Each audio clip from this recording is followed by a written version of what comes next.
Tango 1-5, request pushback and engine start. Southwest 3053, Atlanta ground, pushback and engine start approved, face north. Pushback approved, face north, Southwest 3053.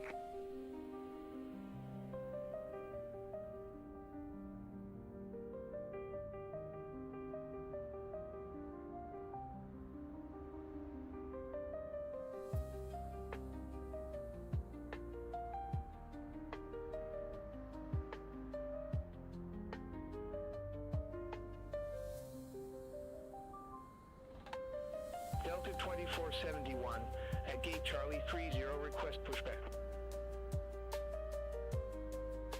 Delta 2471, Atlanta ground, pushback and engine start approved, face north. Pushback and engine start approved, face north, Delta 2471.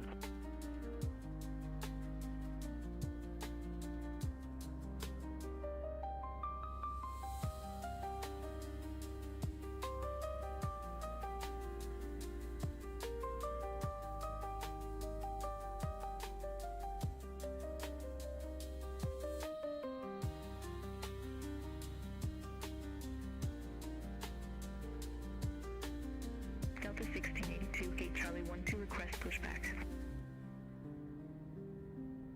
Delta 1682, Atlanta ground, pushback approved, face north. Push.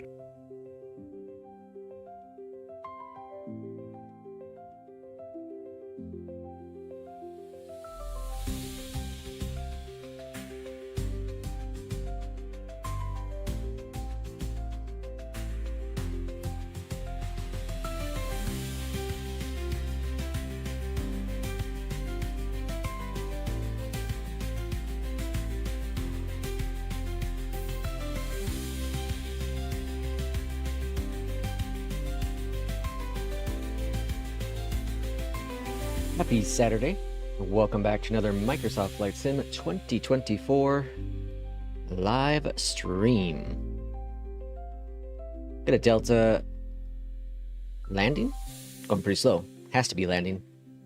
Oh, this is cool. I never noticed this over here. So this is the Imagine Sim Atlanta. And I guess this must be the museum. I know they have one here. But I never really went around the airport very much. But yeah. We got... What's the red thing? What is that red tower thing next to the plane? It's rather interesting. Got two models of planes there. Then we got the Delta big old hangar here. Now, of course, Hotlanta here is home of Delta Airlines. The thing I don't like about this airport, the Imagine Sim Airport, is just there's so many low quality textures. And of course, you know me, I like to have high FPS and stable FPS and smooth FPS, but I also don't want to look at, you know, this type of imagery all that often. That's personal preference, of course. Personal preference. P2, welcome on in. The Moza Whorehouse has a new client, folks. That's fantastic. J. Russ, welcome on in. So should I point out that the real Airbus doesn't even have doesn't have force feedback? Yeah, I was reading about that, and people have talked about it in different you know, channels and whatnot, and the Moza Discord and whatever it be. And so there's dampening you can do for the Moza. So if you don't want to have, like, you know, aggressive feedback, whatever, you can do the dampening thing to make it kind of feel more like it. And there are profiles out there that even P2 gave me one. So the first flight we're going to do today is going to be in the 777 again, because, well, there's a plane just chilling here. Because of two reasons. One is my second flight last night. So I did the first flight on stream live with the Moza Ab9. Went really good. Landing rate was great and all that jazz. The second flight was off stream on my own, and that was moving the stick over to the left. I was also readjusting the height of the stick and all that jazz compared to what I had it before. And that landing was not good. That landing was not good. It was a 3-something. It was not great. So we're going to try to redeem ourselves here, or I'm going to try to redeem myself live on stream for the third time now with the AB9. We're going to see how we do. So let's go ahead and first off, give me a second here. Let me get a key going for my stream deck. Let's see, we're gonna go here, click that button, pop that button there. We're gonna call it cam. Perfect. Go away, and whoosh, there's the cam. Is it working? It's working. Cool. Let me know if the Moza cam breaks at any point. I'm trying to testing it out, connect it to the keyboard on a USB port there. I did have to move it from where I had it yesterday. So we're going to see how things work out with the Moza cam.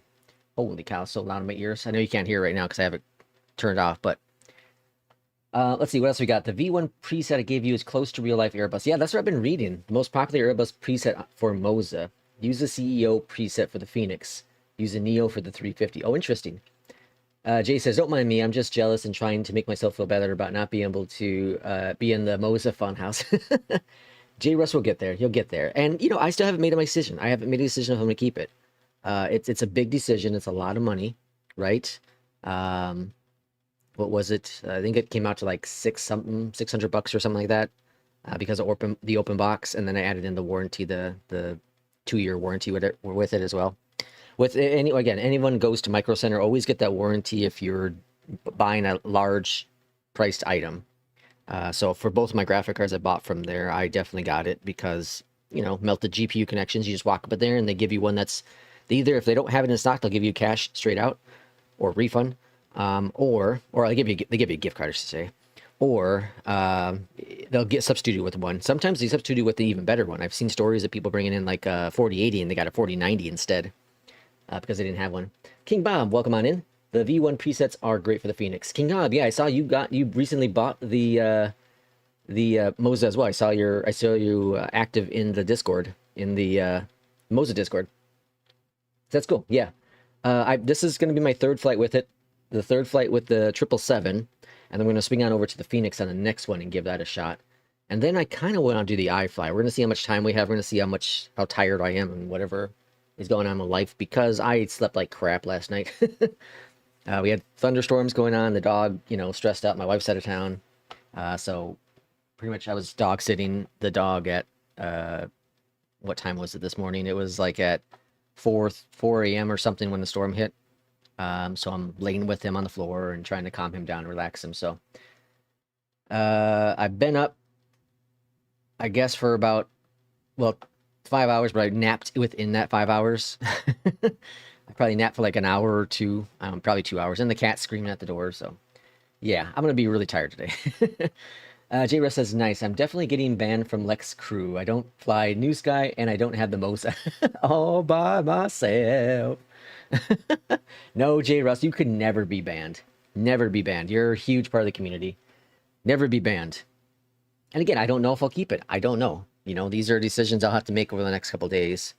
I have an appointment that's kind of towards the area of Micro Center on Wednesday. So, like, if things don't work out, I can always bring it back on Wednesday. But I want to give this entire weekend, you know, see if I like it and all that jazz. There's a lot of things I like about it, but definitely some things I have to get used to. And I don't want to criticize the things I have to get used to. You know what I mean? Just got to be fair. Got to be fair. P2 says getting old, getting knee pain. Yeah, I was talking about it yesterday. I typically work 35 hours or so a week. But this last week I worked about 41 hours. One day was like a 9-hour day, 9.5-hour day. And so like it caught up to me pretty quickly there. Pretty quickly. Okay, so let's switch over freaking Beyondatc. It's going crazy and wasting all my credits. Now, I still haven't found a way to get the keys bound properly with the Moza Ab9 and Beyondatc. So I'm going to use keyboard binding for now. That should do the job to get me through it, and I don't know why. I tried to like I removed all my peripherals and just had that going to see if that would work. It didn't. It captures it in the app, but then once I restart the app, it loses it. So I don't understand. P2 says, no, Lex, don't return it. I'll sell it to Maddie for $700. Comes with a warranty. Okay, let's go ahead and get things going here. Where's my plane? We're back over here. Okay, let's go ahead and jump into the cockpit here of the 777. Now, we're also going to be using the updated sound pack. So I didn't even see this. Boris had updated the 777 sound pack as well. So that came out yesterday, I think, and I completely missed that part. And then what else we did? Oh, we're also using Flight Sim First Officer. Now, I've had a couple issues with this recent update. Irishman, welcome on in. With this, the new update that came out. One is it's not going through the flows properly or all the way. And I think I actually have to bind a key now real quick for that. Let me try, because they said they fixed something with the action, so I want to test that as well. So give me un momento, por favor. I'm going to make it be action, and then input set. We're going to use, let's see, we're going to use this button here. I'm going to test to see if this even works. It's button 7. Button 7. All right. It looks like it's doing its thing. Let me close out of that and then relaunch it. Okay. Let me get New Sky. This is also going to be our very first flight with New Sky and the AB9, so this is going to be scary. Irishman's going to get really mad at us if we screw this up. All right, flight plan. Download it from SimBrief, and that's cool. It saves the airline or the aircraft from last time. Cool. I'm going to put in 4,000 for a transition.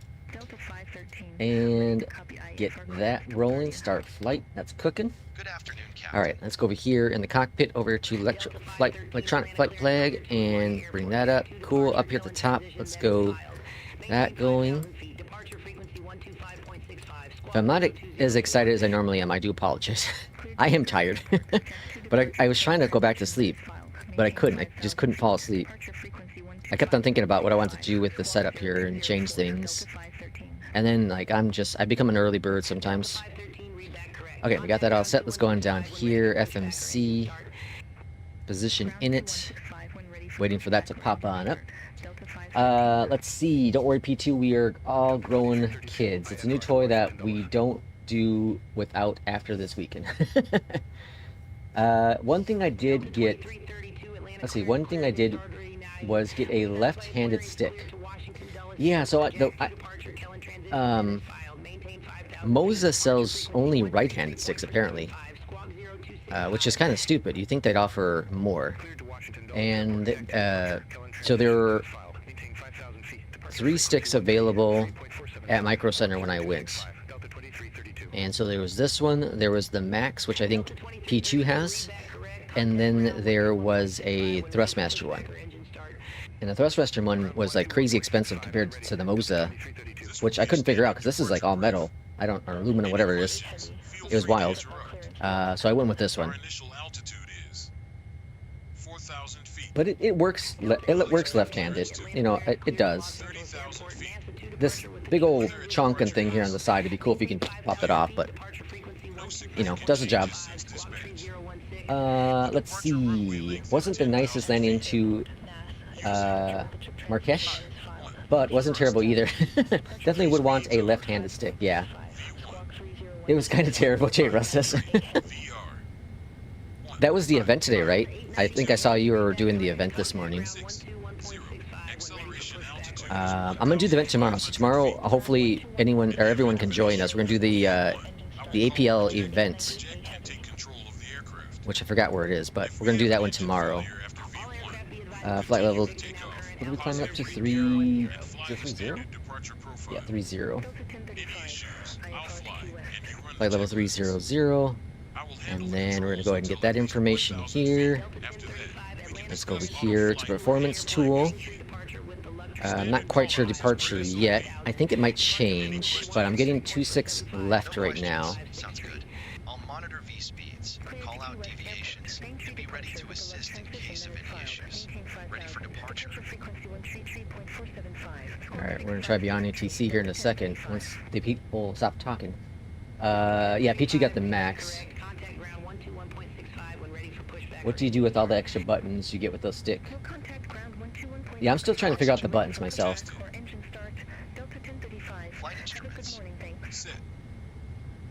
Atlantic clearance, hello from FedEx 1221 Heavy. We are ready for IFR clearance to Memphis. Alright, that works, no problem. See if I remember actually my squawk today. Alright, so it's 5,000 on departure. I put it in the transition of 5,000, that's fine. Okay, 27 right. So they did change our runway. 27 right for departure. Kind of thought they were going to. Because Beyondatc and Atlanta are always interesting. 27 right. Calculate. Alright, 2 and 47. So 2 selected. 47 here. Take off. Flaps 5. And then we're going to have to do our V speeds again here once we put in our departure. So 27 right. And then NASA 2. NASA 2. The Chook, I think it's Chook. Alright, got that set in there. Let's do our V speeds again. Perfect, that's all grand. In this system here, I heard the APU fired up, so let's go over to ground. Release, remove. Sometimes you gotta pan up, that's weird. And then we're gonna go here to arm. Okay, and we can throw the tablet back on over. That's all set. Up here at the top, let's see, what's it waiting for? Parking brake? Alright, so let's see. Parking brake on. Fuel control switches. Turn these to auto. Alright, good. Let's see. The Max has an autopilot disconnect, a hatch switch that I use for the fly-by-wire trim, and a trigger for ATC, and one button that I don't use. Airspeed 0. Checked. Atlanta ground, FedEx 1221 heavy, ready for pushback and engine start. Altitude 5 0 0 0. Checked. Takeoff speeds Southeast. 1 5 Pushback 3 and engine start BR approved. 1 Face 5 southeast, 5 FedEx 1221 heavy. 1 6 0. Checked. And plus, I at least imagine Sim has their the airport grid show up on this Trim. program I use. Departure briefing.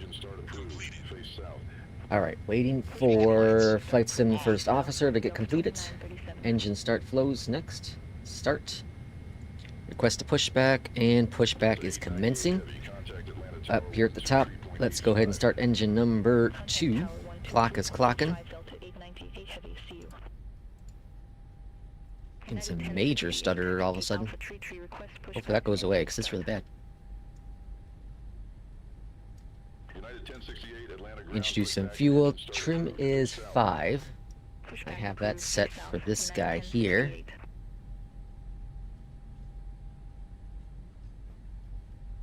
About there. Perfect. Alright, that's looking good. Let's go ahead and go to checklist. All that looks good. Let's overwrite that. Let's go to normal. And speed's good. That's all checked. Good to go.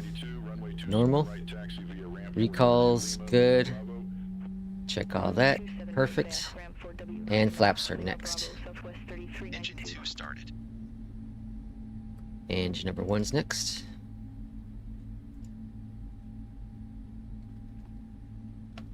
See, King Bob says use most of them, everything from trim to views to Toby. A method to my madness. Yeah, once you figure out like your settings and your binding, it's so cool. It's gonna take me a while. It's gonna take me a while. I got a little cheat sheet in front of me, which has like a couple buttons on it. Let's see. I can't find a Constellation Alpha for sale anywhere in Canada. Oh, really? Engines. The more I have the stick, the less I have to reach for keyboard and mouse. Plus, I use it for everything from GA to Airbus to Boeing. I've been at cruise, flight level 400, while Lex is toying around on the ground.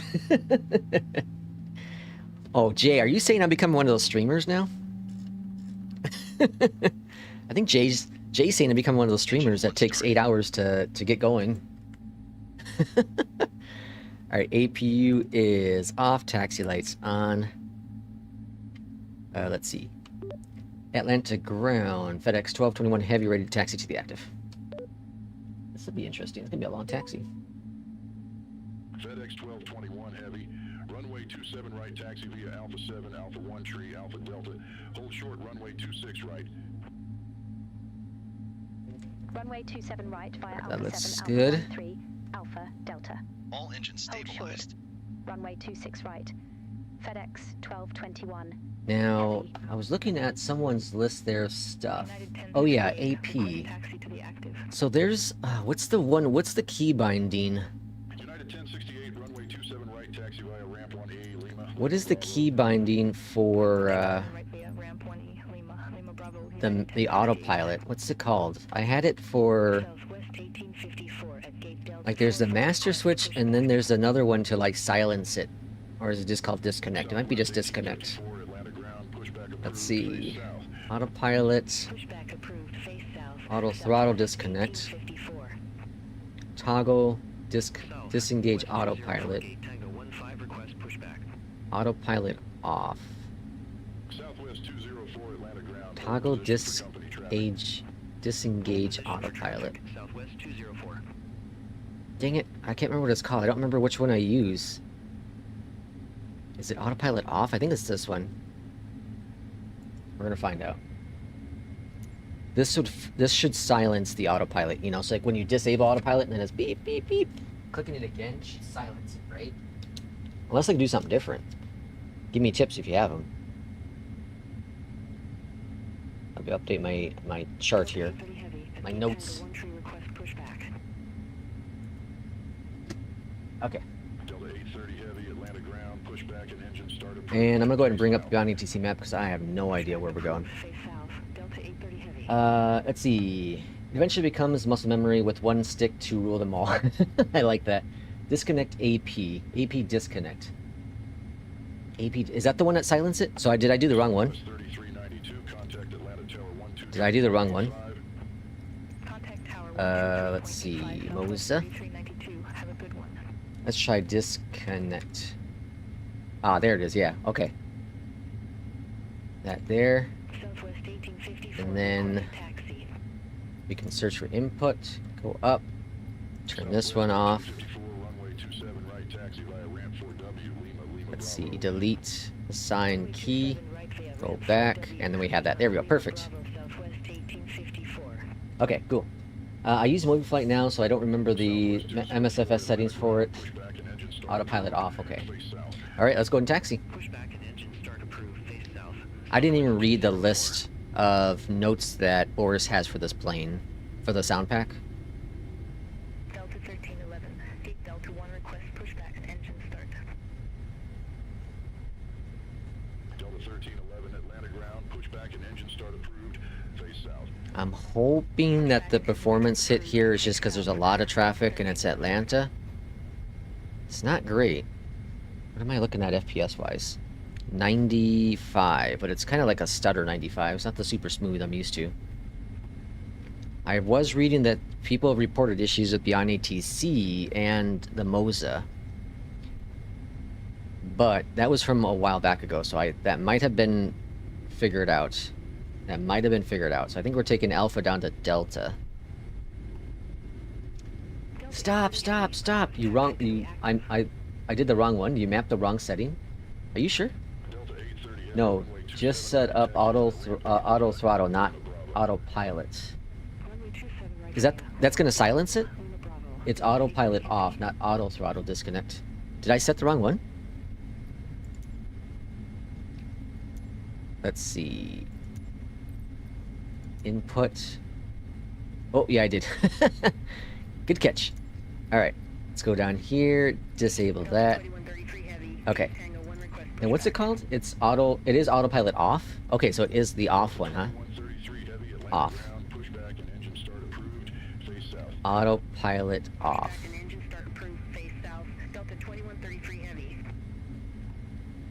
Autopilot. So it's this one here, right? Hold Lex. Hold position. It's auto. So it is autopilot off. That's the one I was doing before. Okay. We got it set. Alright, we're holding short runway 26 right. On runway 26 right. Delta 1311, runway 27 right, taxi via ramp 2W, Lima Bravo. Runway 27 right. Is it vibrating? That sounds weird to say. That sounds naughty. Southwest 1854, gate Delta 27 request pushback. Southwest 1854, Pushback approved. Face south. That was a close one. Pushback approved. Face south, southwest. It should have been all right though, right? I do have to get an auto throttle disengage. All right, can we go? Atlanta ground, FedEx 1221 heavy, holding short, runway 26 right, ready to go. Oh, ready to cross, I guess it technically. FedEx 1221 heavy, hold short of 26 right. I'll call you back. Oh, okay. There's a Southwest there landing. Affirmative. Hold short of 26 right. We were for this traffic. close to FedEx another 1221 Boeing accident or incident.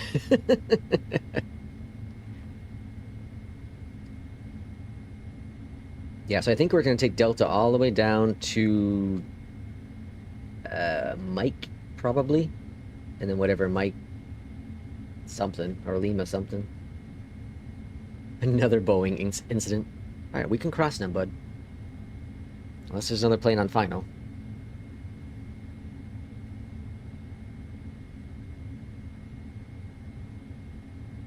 You can do it! Delta 830 heavy, contact Atlanta Tower 1. So, I have this little table. It's actually a 3-tier table, okay? And the table actually comes up to about the top here of the Moza base. But I could take off one of the layers. So I took off the top tier of the table. And it's like the perfect height for the Moza. And then I took P2's idea. He uses a weight on the bottom of his table. And so I put my weight down there. Because that was an extra weight I had. Because, you know, I don't work out. And it works out really well. Really, really well. Well, I think it does. The one thing, though, is I need it... Well, I'm about to figure out. Because I was going to use that table for when I get the WinWing throttle quadrant. But I might be able to make something else work with that. Because I have my Thrustmaster... what's it called? Stand thingy, whatever. And it's too tall for the Moza. Because it brings it up to pretty much the base here of the Moza. So then that's on top of that. And that was my one flight I did last night off stream. As I tried it with that. And it really didn't work very well. Really didn't work very well. I don't turn off auto throttle on the Bullwings. What am I, a GA pilot? Well, there are some issues like with VNav, or sorry, RNav. With RNav, with the iFly, sometimes the auto throttle doesn't disengage. All right, can we go? What's going on? I'm on a short hop, only 2,000 nautical miles. Jeez, you're gonna beat us there by the time we're holding here. If you ever want, if you ever want a desk mount for Moza, buy the MT Sim one. Why is your Moza wobbly? Wobbly?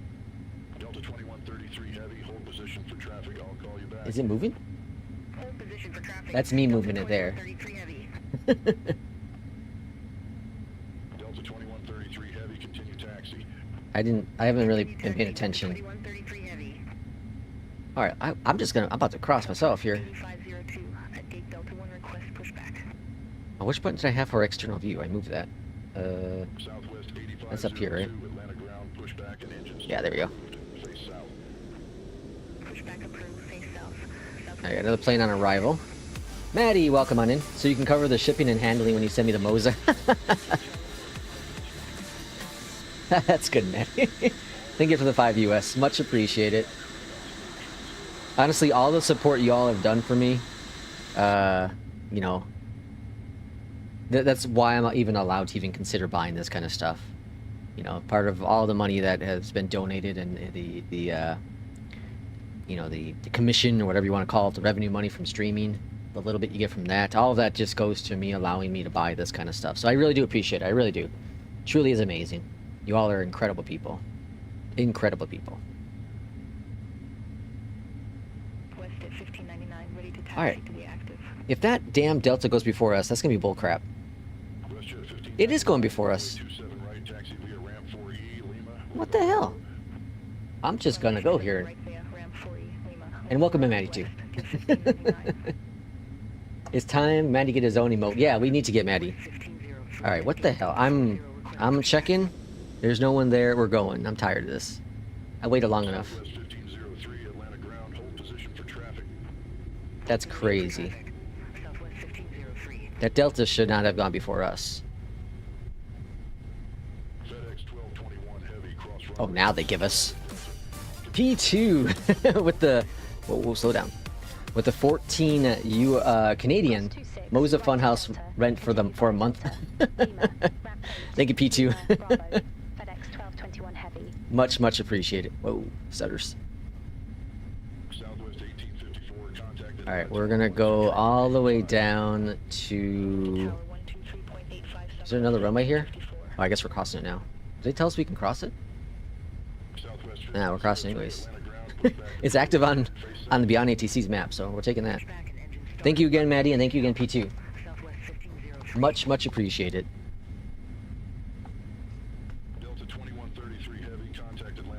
When I was looking at the commission so far for the month, it looks really high, but that's just because King Bob dropped the 50 last time for deliveries, which I'm still working on.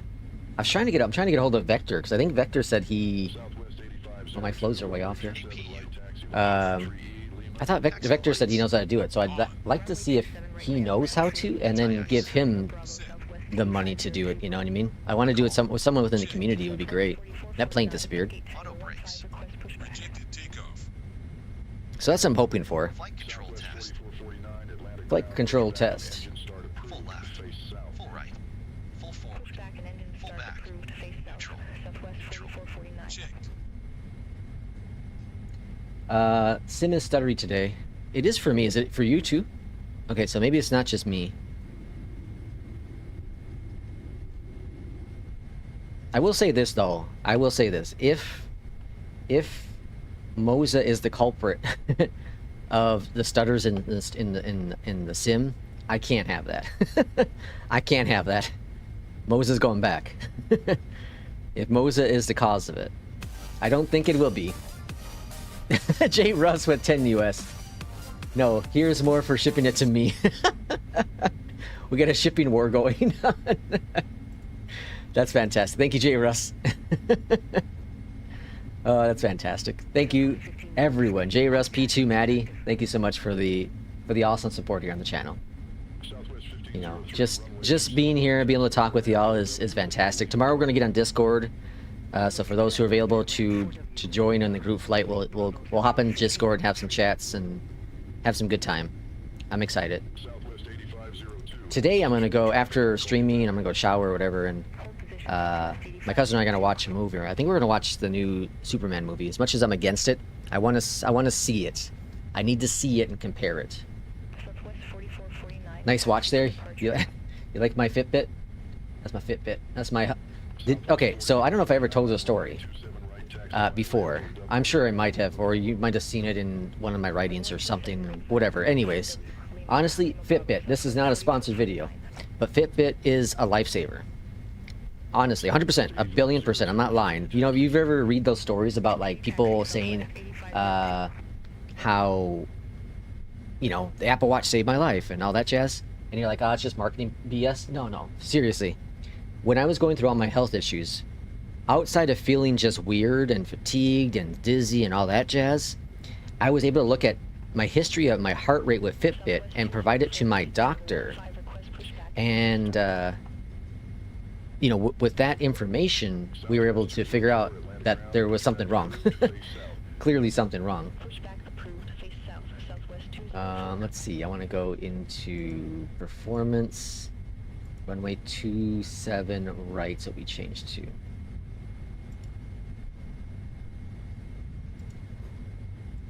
There we go. Okay. And then we're going to where? So yeah, this is not obvious enough just for Fitbit. Any of the watches or any of the smart devices that have heart rate detection is like amazing. Because it literally did save my life. Because without that, I might have just continued thinking it was just, you know, I'm out of shape or whatever. But it literally did save my life because it gave me something to really be like, okay, something seems to be wrong with my research on the internet and all that jazz. Something definitely seems to be wrong. And, yeah, we found out it was cancer. Cabin crew. Atlanta Tower, FedEx 1221 Heavy is ready to go. Runway 27 right. I was going to say something, you know, funny, but... FedEx 1221 Heavy, Atlanta Tower, wind 205 at 8, air nav to Slough, runway 27 right, cleared for takeoff. Air nav to Slough. Air nav. Runway 27 27 right. Arnhem to Slough, cleared for takeoff. FedEx 1221 heavy. Irishman says, "Told you not to do it." Just got my coffee at Dunkin'. I will catch up when I get home. Gotcha, Maddie. All right, lining up runway 27 right. Let's go take it out on a spin, shall we? And let's bring up those throttles. Toga. Feel the vibration. Oh, is that plane crossing? That seems dangerous. Speed alive. Checked.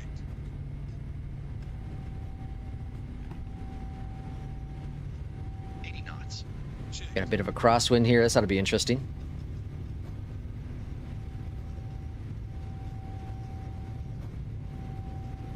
Better not cross Delta. Swear to all heavens.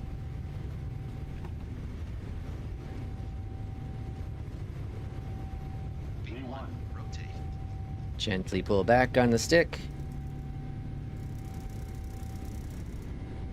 Jesus.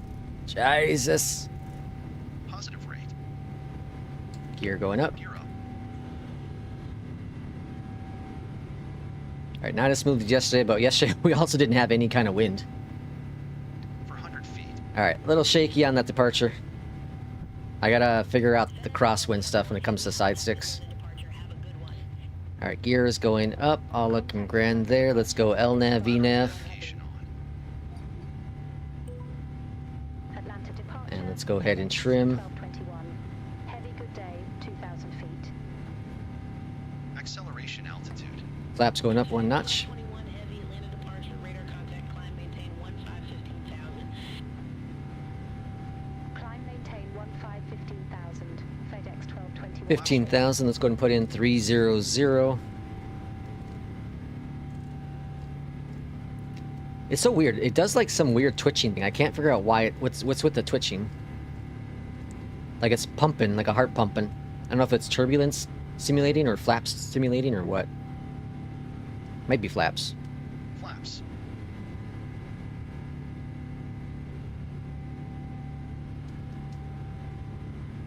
And waiting for speed. That's the stuff that kills you.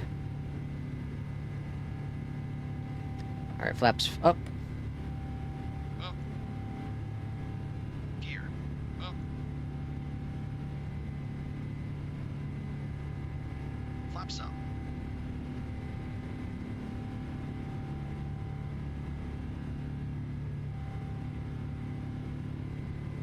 It's cool though. You can feel.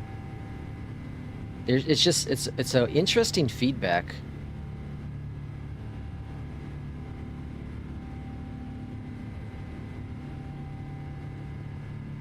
It's definitely a very interesting feedback.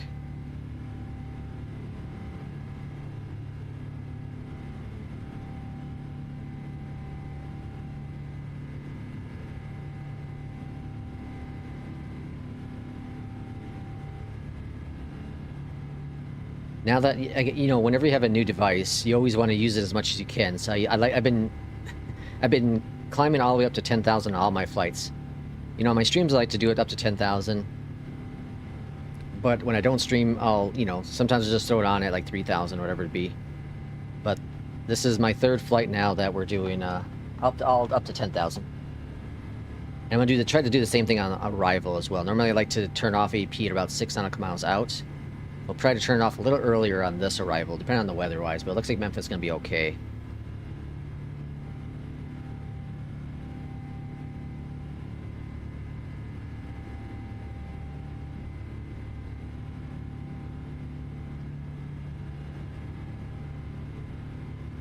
It's very different using a really heavy side stick compared to using one that's all plastic. You know, and nothing against Thrustmaster or WinWing for their, you know, entry-level sticks, but it's, you know, you can just feel, I don't know, it doesn't feel like a toy. Passing 10,000 feet. And autopilot's on. Landing lights are coming off. The interesting thing is the AB9 apparently is also, you can see it's moving there on its own. The AB9 also is a shifter. So you can put it in like you can get a shifter handle, and you can use it as a shifter. So like I have a Moza R3. So if I wanted to get a shifter, I could make it become a shifter as well. I have to, of course, then move it on the right side. That'd be a bitch just to keep swapping it back and forth. But you can certainly do that. I did not know that. I was reading also that the early versions of the AB9 was having overheating issues. And I haven't felt it being hot yet. Nothing like that. So these are things I'm just going to keep cautious about and keep an eye on because, you know, it's really expensive. Alright, let's go ahead and zoom on out here.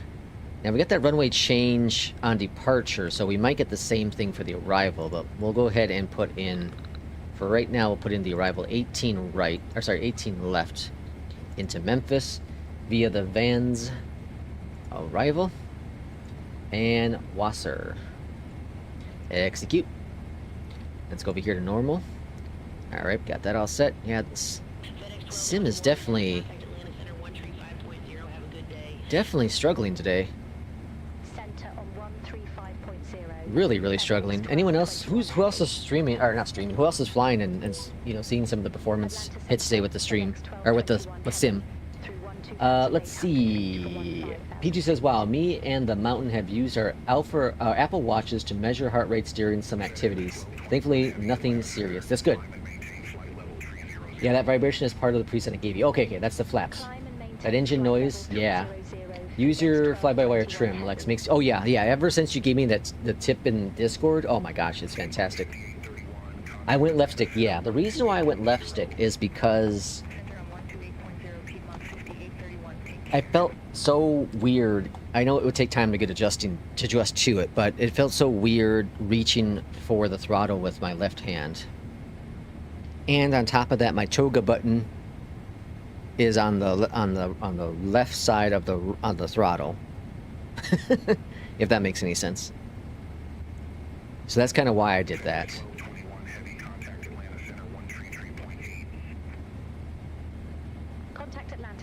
Again, nothing's permanent. Everything can be moved and shift around and all that. But like everything about this stick works left except for this bulge here. I think this is an afterthought.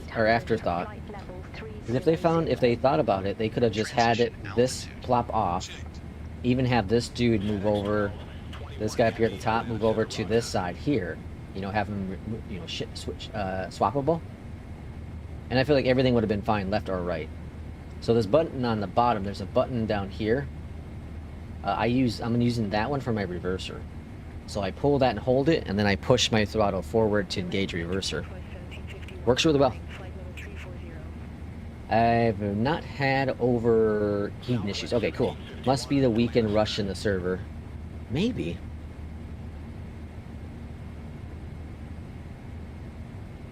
Very possible. Atlanta Center, runway 3378, flight level 270. 18 left.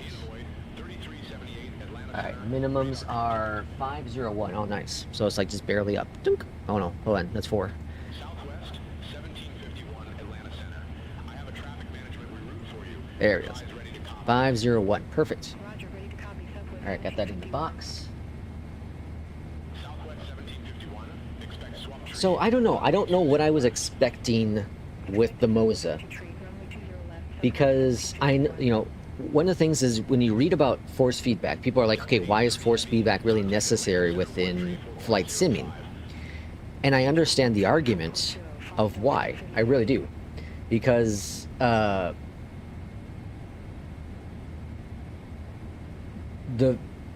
feedback you get from a yoke is a lot different. Yoke or a stick is going to be a lot different than what you feel in real life. Right? In real life, your body is feeling the movement. And the same thing can be said with racing, right? The body is in there as well. But I feel with racing, you can feel the wheel slip.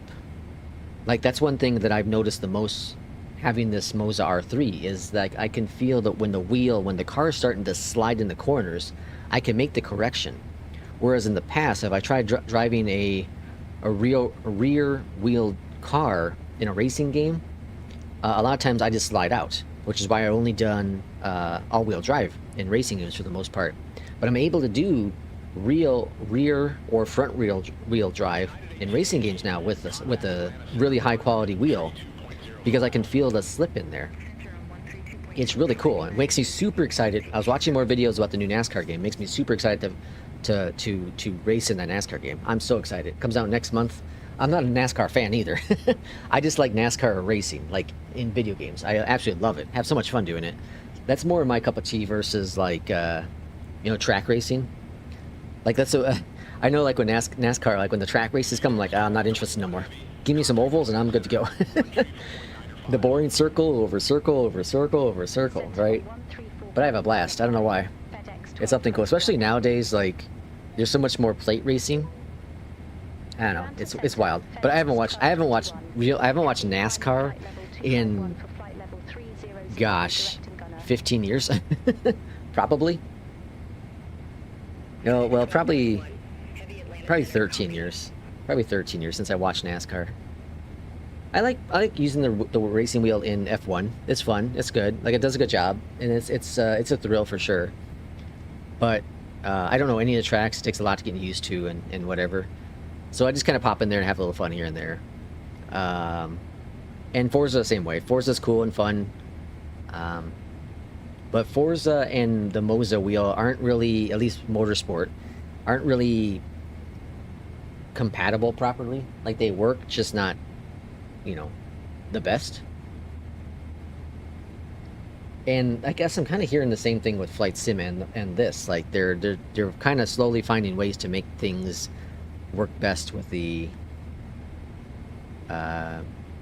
feedback. And then all the, I think every preset's gonna be different, and every preset's gonna be dependent on the person as well, because some people want, a stick that's really aggressive. You can feel every single movement on it, and some people don't. So I get both parties on that as well.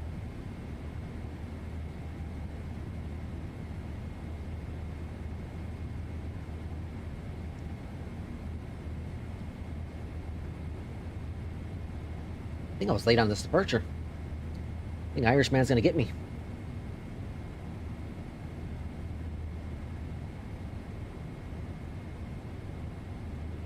So like I said, I don't know what I was really expecting with the Moza.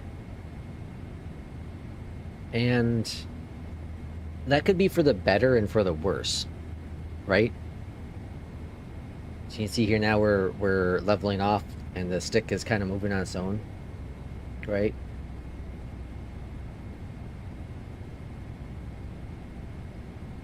It's rocking back and forth, back and forth.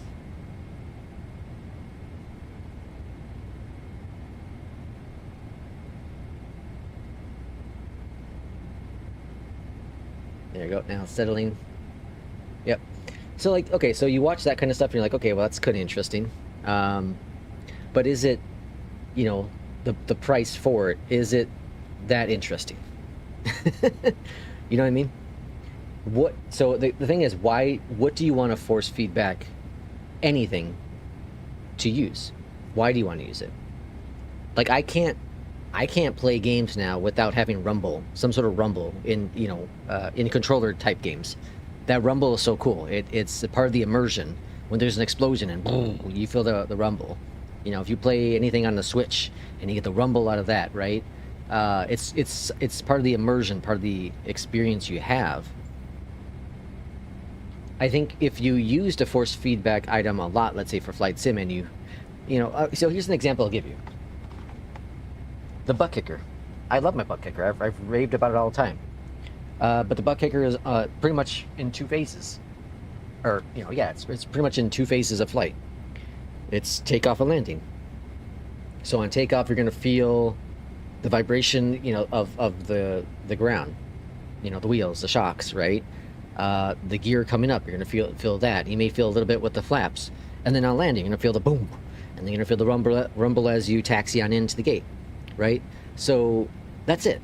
Outside of that, there is no other experience. Like I have a little bit of hum going on during cruise, engine rumble, but I have it on very low, so I can just kind of like a very slight vibration. But it gives me that little bit of immersion. when I don't have it connected. There have been a couple times where I use a program called SimHub. When that doesn't turn on by itself or doesn't automatically switch over to Flight Sim, it's a different experience. It's not the same. And the same thing with when I do racing stuff. Like sometimes it doesn't switch over from F1 to Forza or back over to Flight Sim, right? And so I'm feeling the wheel feedback, but I'm not feeling it in my body. And that's where I'm missing the experience, personally. Flight simming, I think, is going to be the same way for me personally with the Moza Ab9. Is you're going to feel the feedback on takeoff and landing, but outside that, you're not really touching the side stick, right? The same with the yoke. You're not touching the stick. At that point, now you're just kind of watching it go back and forth, back and forth. So it comes down to further stuff, which is how accurate are the movements within the stick itself, right? So how much moving, left, right, up and down, how smooth does that feel? Does it feel like it's grinding gears? Does it feel like it's getting caught? Does it feel like it's the bearings? How is the feeling? Does it feel natural? Pretty much, can you twist left and right, and all that stuff, and does it feel part of your body? That's where you have to make the decision if that item is going to be worth for you, right? And that's kind of how I made the decision with the Moza R3. And it was from day one, I knew that was going to be an incredible product for me because I've used other racing wheels in the past. I've talked about this before too, and I previously had a Logitech racing wheel. I don't remember which one it was, but I had one. And I sucked at it. Every game, I was awful with it. I did a handful of races with the R3, and I won one or two of them right away, and I was like, holy crap. That shows me the difference. It's not skill, because I suck. It is not skill. It's because I was able to feel the car. So if this stick can help me get better landings or feel the takeoffs better, once I get past the learning curve, right? If it can help me do that, then it's a perfect purchase. If it doesn't, if it makes things worse for me, or I start getting aggravated, then it's not going to be a good purchase, right? And there is going to be that aggravation early on phases, right? Once you're dialing in things, figuring out the sensitivity, figuring out all the settings, figuring out, especially someone like me going from a yoke to a side stick, there's going to be that uncomfortable level you're going to be in. And you have to just go through that motion. You have to push yourself through it, which is why I've kind of been testing out the facts of, using the WinWing side stick for that little bit recently, just to kind of see, can I get used to a side stick? And I've shown that, yeah, I could do it. I can get really good landings with the side stick. Can I consistently do that same thing with the Moza Ab9? It's a different device. So what about the fact that it's so cool? It is cool. It does have really cool features, right? But see, here's the thing. When there are... Will, welcome in. What's happening? What's happening? Will, welcome in. What time is it there? It's probably 1 p.m.? No, hold on. 2 p.m. Let's say 2 p.m.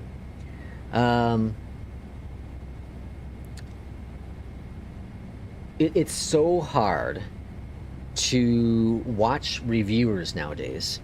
It is so damn difficult because just search on YouTube Moza Ab9 review, and 9 out of 10 of those people, probably all of them honestly, from the first 10 you look at, got it for free, right?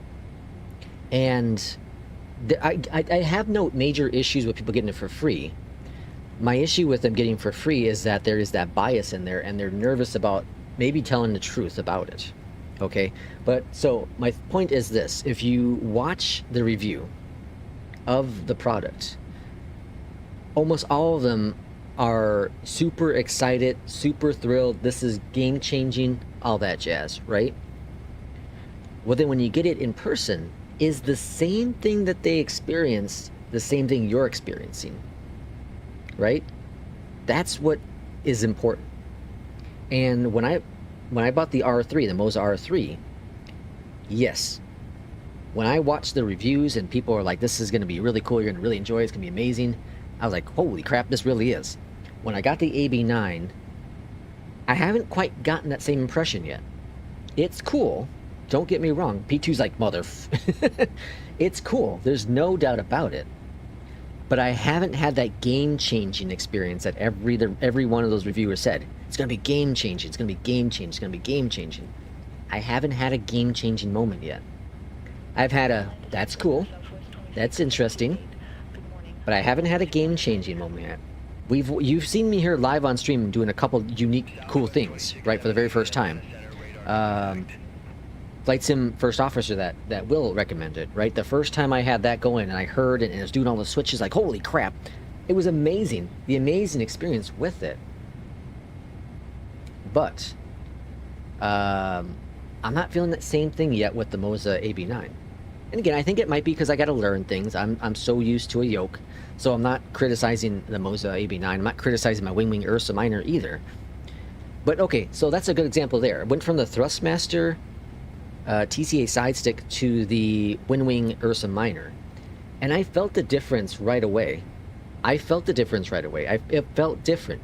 Was it game-changing? No.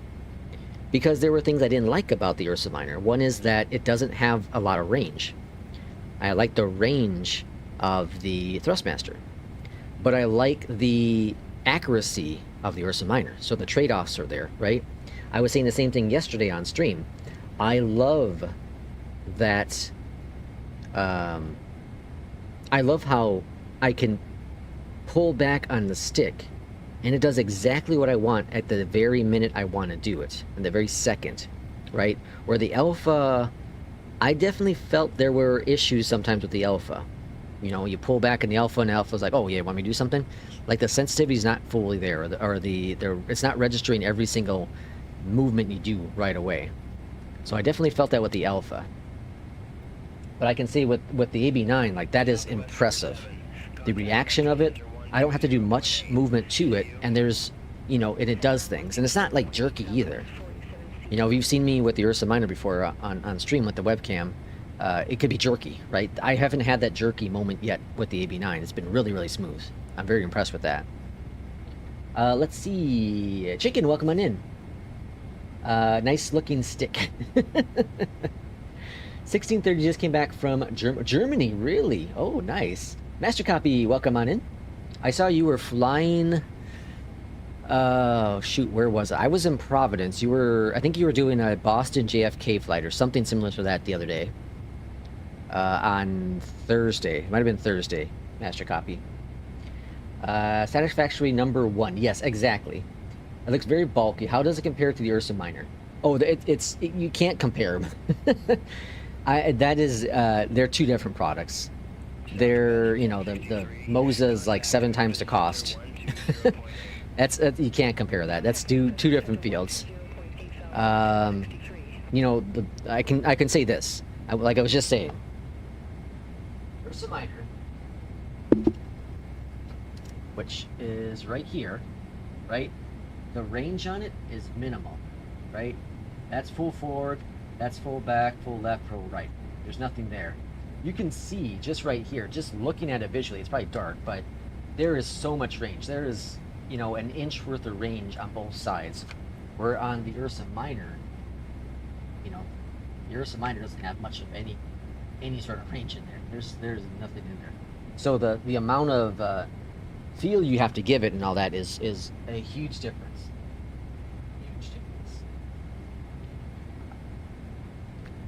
Let's see.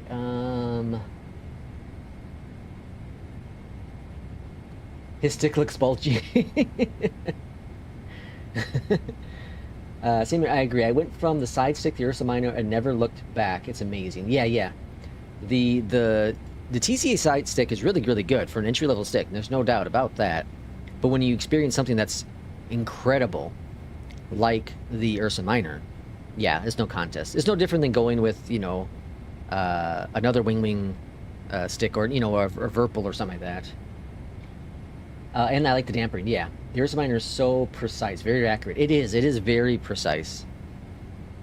Mandy says, take the Moza out for a fast ride in a fighter. Maybe it will show you the colors. That is true. That is true. No worries for the cap locks. That's fine. I like his buttons. Master said he saw me. For me, the AB9 is game changer for GA and Hellos. In reality, for Airbus, for what pilots have said, there really is no first feedback, just dampering. Yep, I've read that too, King Bob. Yeah. But yeah, I can see Helos for sure, and the GA, yeah, you know, with the prop. You know, you can feel the prop in there for sure. Yeah, I can see that. I never flown GA IRL before. Do you actually feel force feedback in the stick? You feel the vibration. You know, you can, like in a car, you know, you're in a car and you feel the wheel kind of shaking a little bit. Just imagine that, but even more aggressively.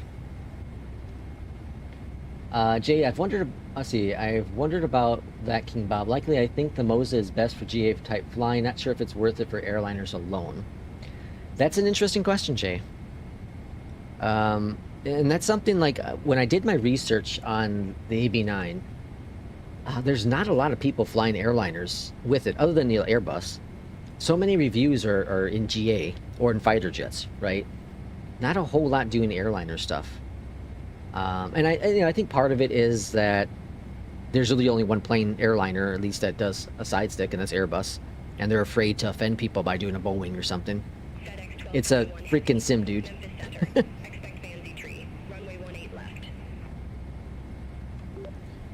We'll expect runway 18 left via Vanzi 3, FedEx 1221 Heavy. Okay, cool. So we got our arrival. 3,000 feet.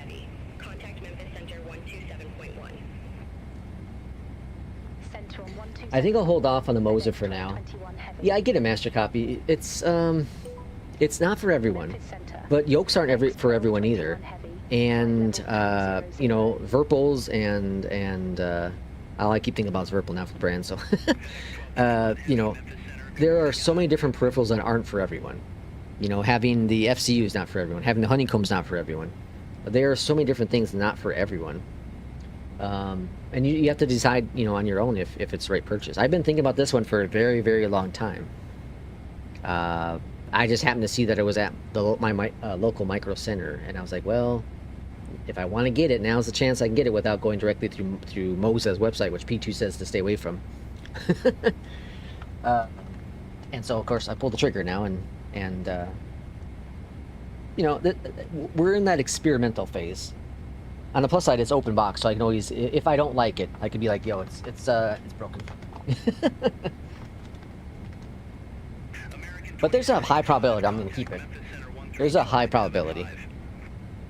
But I need to do more planes. I need to fly other stuff. So that's why the second flight, we're going to do the 319. And then I want to, if we have time, and I'm feeling it, we'll try the iFly. I think that'd be a really good range of 3 different types of planes that are all very different from each other. Moza's coming out of the, with the AB6. I was reading about that. Less torque, and I believe it comes with a stick. Cheaper than the AB9 also. Yeah, and it has some buttons on the base. So they're going to have buttons on the base here, which is really going to be cool. Yeah. If I had known about that, I honestly might have waited. I didn't know about it until after I bought it. I was reading about it last night. Can I buy your Alpha? I am making a Cessna cockpit. P2. I will sell you my Alpha for 600 euros. Oh, hold on. I'll sell you my Alpha for 50 gallons of gas. Your money. Your gas price. There's a big difference already between Thrustmaster... Oh, sorry. There is a big difference already between Thrustmaster or Ursa Minor and something like the Thrustmaster magnetic base and the quality stick. However, that is still 400 plus. Yeah. Yeah. For sure. J-Russ, you're 100% on that. And I was actually... I was contemplating buying one of the WinWing side sticks. Because WinWing sells a couple different... You know, they're fighter ones, but I was considering buying one of those. And it was going to be like 400 bucks or so. And that's why I was testing more the WinWing Ursa Minor to see if I can get used to it more and more. it's more, I think the biggest thing is the range. I want more range. I also deal with, as I've had all my health issues and just getting older, more shakes, you know?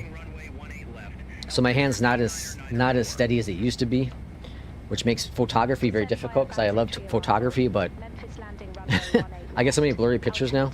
Like, it's not like Tourette's or, you know, Parkinson's or anything like that. It's not that bad, but, you know, when you're trying to get a perfect still shot, it's very difficult sometimes. So it's nice to have that extra range with that. It's tough to explain the field difference in, between entry and mid-level side sticks and high quality. It is really tough to explain, yeah.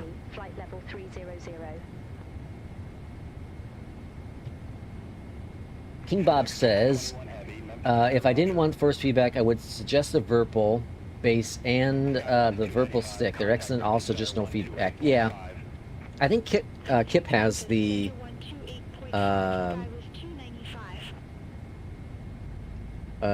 what's it called? The Virpil, doesn't he? Or no, yeah, I think he has the Virpil. I think he has a couple different Virpil things. Or no, is it Virpil or is it another one? VKB or whatever the other one's called. But he raves about that. And I was looking at those too, but they're so expensive as well. It's the whole, like, that whole mid-range, high premium sticks and base, like $400 to $600. And that's like, well, if I'm gonna buy a high quality base, I might as well buy a force feedback one. Let's see, Irishman says maybe well, sorry, when I get bored of my Alpha, then you can get rid of yours. You started with it. Irishman went out and bought the Alpha, the Charlie, and Bravo. And he's had fun, right? Irishman, you had a lot of fun with them. They're good. I will never ever not rave about the Honeycomb products. You know, I've had this Bravo now for 4 years. I had the Alpha. I still have the Alpha for 5 years. I never had the Charlies, but that's because I couldn't get them. Had I been able to get the Charlies, I probably would have gotten this, the Turtlebeach. But I will tell you what, these Turtlebeach rudder pedals are freaking awesome. These are built like a brick. I love these things. They're heavy as hell. They're probably as heavy as a freaking AB9. I really love these Turtlebeaches. Every time I consider, like, maybe I should get like one of those, you know, Virpil or WinWing rudder pedals, I'm like, why? These Turtlebeach ones are incredible. Say what you want about like their side stick and their yoke and all that jazz. 'Cause I think, Irishman, you had the yoke system for the Turtlebeach before, and you said there were some issues with it. Yeah, you have all three, and they're brilliant. Yeah, Honeycomb, I tell you what, the pricing is incredible for what they offer. The Charlie's a little expensive. You know, you can get I think these Turtlebeach are a little bit cheaper. And based on what I was reading for the Charlies, like, some people have some issues with them, but I think they're fine. I still, for the price range, they're really, really good. King Bob says, I love my Bravo. I wouldn't imagine flying without it. Yeah, that's the thing. Like, I tell you what, I'm so excited for the WinWing throttle, but I'm also having hesitations. I really am. I'm having separation anxiety, because I really love my Bravo as well. I really, really love my Bravo. I don't know. Whenever the email comes through and says, "Hey, get your payment over here," that's going to be a big decision day, a very big decision day, because I really love this Bravo. I really, really do. It's a great. I also got to find out where my other cover is.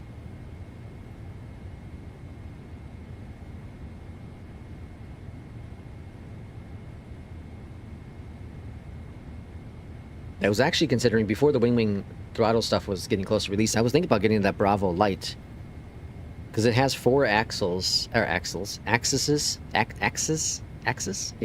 has 4 axes.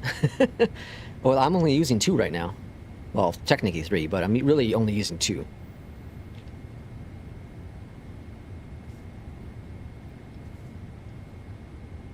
I love my Bravo. Bravo's great, man. Will agrees with King Bob. Oh, P2 says, I completely missed the last 10 minutes of the stream. I was busy changing the gas canister. Oh, really? On your office chair?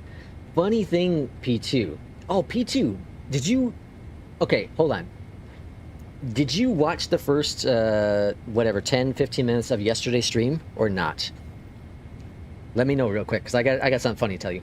Yeah, so my chair also was starting to, you know, lose this, you know, whatever gas, whatever it's called inside there as well. So I've been doing tricks over the past like year to get things to work, right? Because I didn't want to buy a new one and change it all out. So those tricks of spraying some WD-40 inside it and then having it upside down for a while, then eventually comes back to life, and mine did. Like it's never been so bad to where it, you know, goes all the way down to the bottom, but it definitely drops down a little bit. But I found some things on Amazon. They're incredible. They're little plastic things, and they clip onto the base of the cylinder.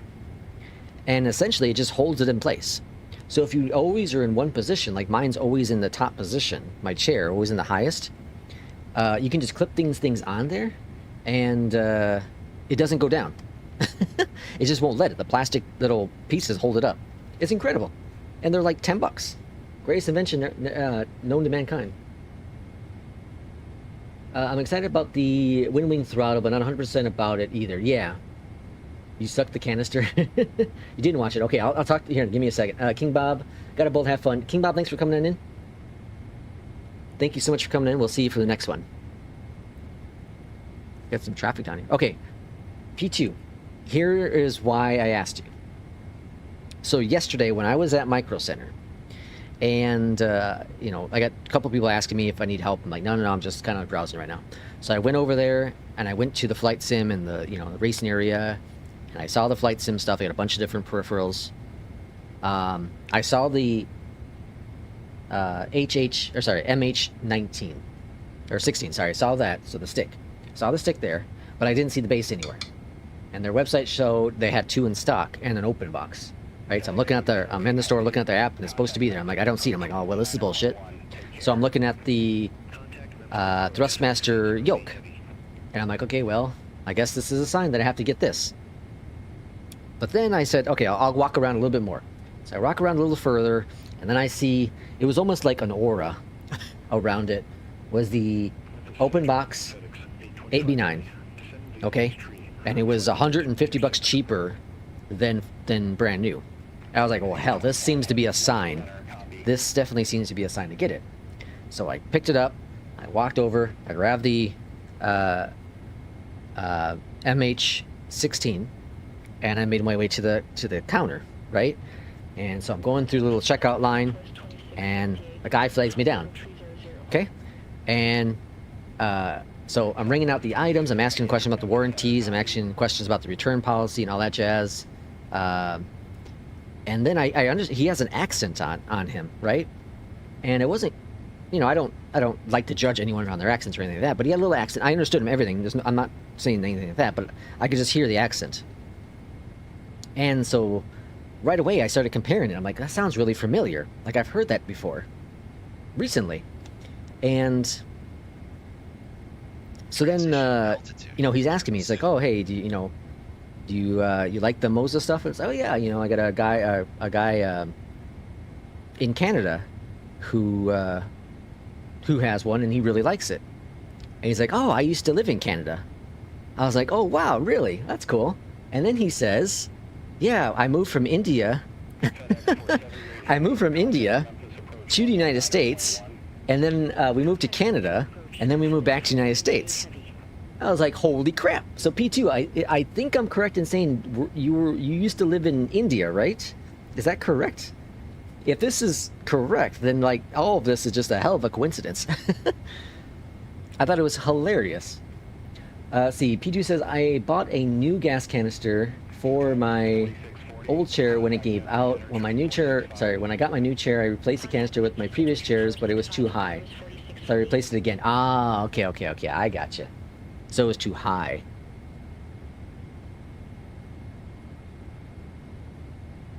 Yeah, so from India to the US to Canada. Yeah, so he did the same thing, except he moved back to the United States. That's incredible. That's a hell of a coincidence. That's why I was like, this has to be a sign. I have to buy this. And then since it was an open box, he's like, sorry.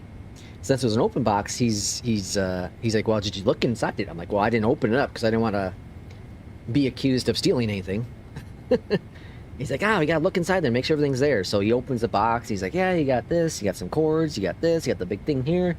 Everything's good. You got a little bit of fingerprints here, but you know, it's really, really good.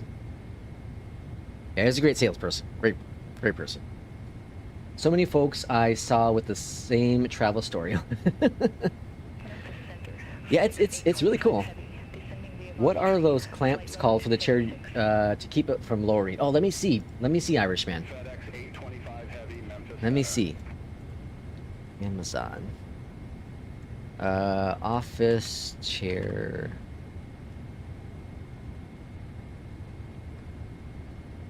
Oh, here we go. This is let me see. Which one did I buy? Yeah, these guys here.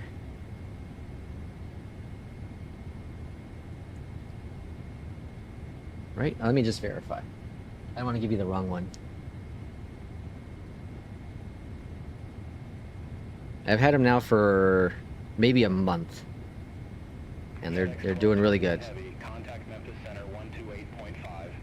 When the hell did I buy those? Here we go. Yep, those are it. Okay. Here's the link, Irishman. Oh, it's too long. What the hell? Center, FedEx 1221 Heavy. Good morning. Descending via Banzai Tree. 3,700. Is there like a share button? FedEx 1221 Heavy, Memphis Center, copy. That's crazy.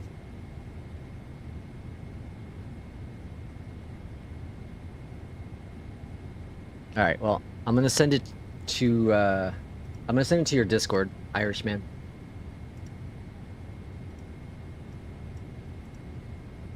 Oh, that's a long ass link. Why is it so long?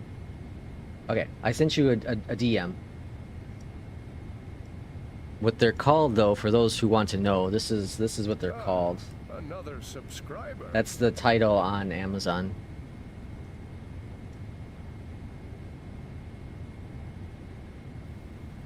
We got a new subscriber. It's in Asian. I don't know how to say that. Sorry. Let's see. I'm going to get the Moza truck wheel for the new bus sim. Oh yeah, I haven't. That's something I've been meaning to try too. So I have an old version. I have a couple-year-old version now. Bus sim. I don't remember which one I have, honestly. 15 or 16, whatever it is. I've been meaning to try that too. With the racing wheel, I keep forgetting. Maybe that'll be a weekend thing. Although I have a feeling I'll be doing an awful lot of flight simming as I try this Yoka, or this side. So you can see it's moving there on the approach. Okay, so we're on descent, approach phase. That's all looking grand. Down here, recalls, auto, that's good. Let's go in. All right, so 145, so 150 for the speeds. What I do, I always do +5. All right, altimeter, let's see, it's gonna be 2994. 2994. That's in the box. Altimeter set. That's completed. Speed brakes, landing, and good to go. Alright, so landing lights. Good. Yeah, I don't like the stuttering stuff we got going on today in the sim. Anyone else experiencing that today? Bus bound in 4 weeks. Where are you going? Where are you going, Will? We're going bus bounding. Alright, 10,000, good. Landing lights are on.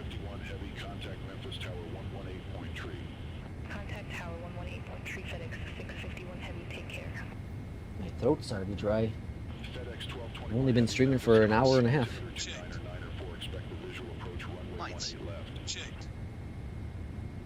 Altimeter 299er for expect the visual approach Passing runway 10,000 feet. 18 left. That's in FedEx 10,000 feet. 1221 heavy.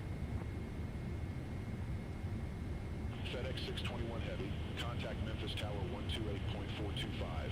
That's the gain pipo? Tower 128.425, FedEx 621 Heavy. Have a good one. What? That's the sim. FedEx 478 Heavy, contact Memphis Tower 118.3. Oh, the sim's stuttering today? Everyone else is having it? Mine has been good so far today. I'm in sim update 4. I am too. Approach, FedEx 825 Heavy, good morning, 12009. Makes me nervous about what the FENIX is going to be like if it's stuttering in the 777. 25 Heavy, Memphis approach, altimeter 299er4, expect the visual approach, runway 27. Altimeter 299er4, expect the visual approach, runway 27, FedEx 825 Heavy. Like, it hasn't been this bad. I'm booting the sim. I'll let you know. Okay, cool. Like, yeah, it's really bad today. It's like flickering a little bit. We'll test it when we get into Memphis and land, and I'll turn off Beyond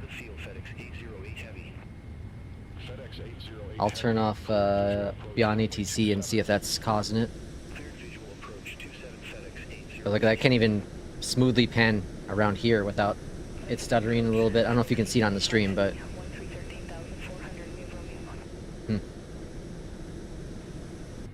FedEx 825 Heavy, Memphis approach, altimeter 299er4, expect the visual approach, runway 27. oh, Busbound is the name of the bus driver sim. Okay. Busbound is the bus sim. Oh. Oh, I'm thinking of something else. I'm thinking of the bus sim whatever. Master's typing the same. Yeah, there's a one called Bus Simulator like 14 or something. Which I like. I didn't know about that one. Busbound. I had a little stutter and I'm doing the event now. Okay. Busbound. Oh, what's it called? Hold on. Yeah, Busbound. Gonna be a long day. Busbound. Release date. Busbound. Oh, interesting. Yeah. Okay. Okay. Here's the Steam page. Play the the demo's out. FedEx 825 Heavy, leave CHLMR heading tree 10. Expect radar vectors for visual approach, runway 27. That's got nice graphics. That's really nice graphics. If that's actually what the game looks like, that's really impressive. Whoa, dinosaurs. FedEx 825 Heavy, turn right, heading tree 05, vectors for the approach. Coming soon. Saber's done a lot of good stuff, right? Snow. Oh yeah, they do SnowRunner. Yeah, it's gonna be a good game. SnowRunner is really good.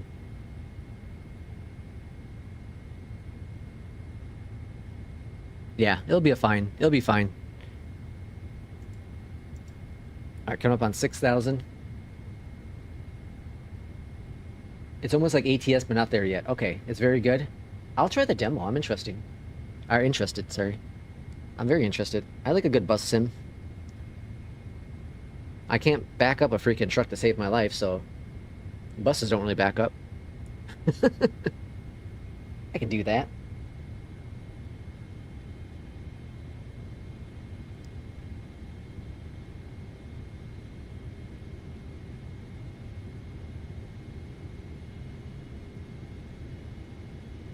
Oh, we're going down to 3,000. I was thinking we're going down to 6,000. I was like, wait a second, why are we passing 6,000? What the heck is the weather outside here locally? It's kind of warm in this building. 64 degrees, feels like 66.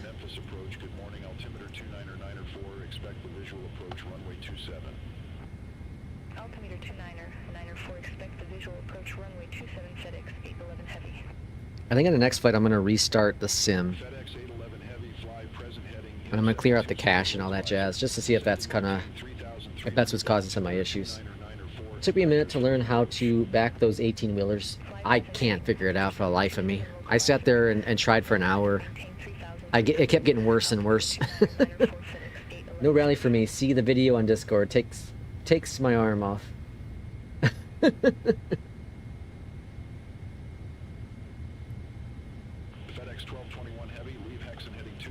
225. For visual approach, runway 18 left. Glide slope alive. Leave Hexin heading 225. Expect radar Glide slope vectors for captured. visual approach. The truck community Runway is 18 good left. if you have a good FedEx group of people 1221 driving. heavy. Oh yeah, like multiplayer stuff like that. Yeah, absolutely. FedEx 825. There's a coworker. He's like, don't make fun of me, because I do truck sim. Like I fly fake planes. I am definitely not gonna make fun of you for doing that. 64 heavy, leave skis heading 135. All right, spoilers are armed. Vectors for visual approach, runway 18 right. Leave skis heading 135. Expect radar vectors for visual approach runway 18 right. FedEx 464 heavy. Oh, I guess I don't have that set right. FedEx 1221 heavy. Now they're armed. Heading 225. Intercept the 18 left localizer. Vectors for the approach. All right, Turn 225. left, heading 225. Intercept the 18 left localizer. FedEx 1221 heavy. Intercept the localizer, so approach mode is armed. Let's see, 17 nautical miles with a 10 NM base and a rally game. It's just dangerous. Oh, I'm sure. Altimeter 29er, I'm not sure what the R3 is, honestly. It's probably small. I know it's a small little base. 1,500 feet with information Romeo. I've never been good at rally. I've tried a couple different rally games, but I've never been good. I think we have dirt rally in my library. Altimeter 29er, There's so many games I need to try at the racing wheel. right. FedEx 464 heavy. Alright, gonna fly over some little airport down below us.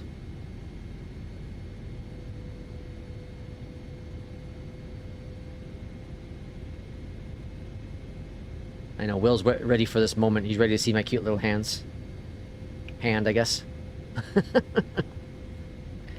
Alright, 18 left for the arrival, so...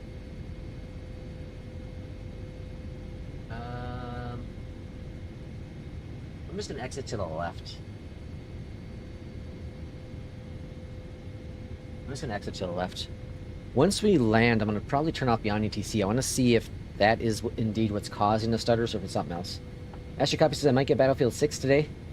I bought the EA Play Pass for a month. I haven't touched Battlefield since last Sunday, I think. It's, you know, it's cool. I did a couple of good rounds in there, but all I've done is the mixture of the bots and real people. I won't buy it because I won't play it enough. Maybe on a deep sale eventually. We have the field in sight. FedEx 1221 heavy. I get bored with racing too easily. You get bored with racing? Lean hands, yeah. Racing is, I don't get bored with racing, I get aggravated with racing. These sounds in this plane is so incredible. Alright, let's start getting flaps out. First notch of flaps are coming out. And we'll wait until we get lined up here, then we'll go ahead and turn off AP and we'll try to hand fly this plane in. The winds are 200 at 7, so a slight crosswind.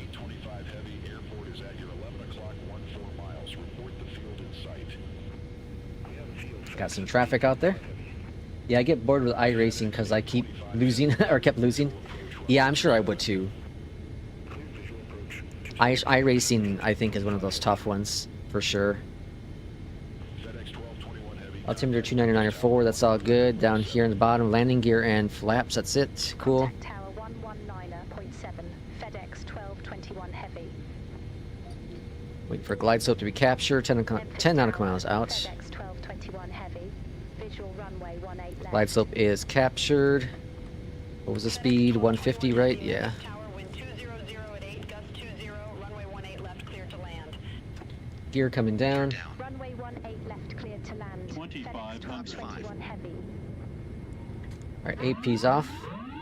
And then it's going to be up. Silence it. Perfect. Alright, my aircraft, folks. Let's try this. We've got a little bit of crosswind.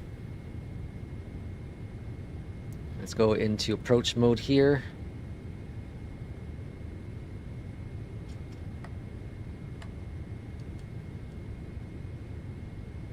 Check the flaps. I'm landing, working on it. Give me a second. Flaps Stop. 15. I'm yelling at me.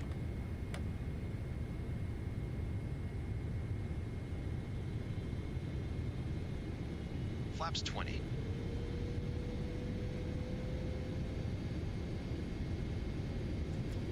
Flaps 25.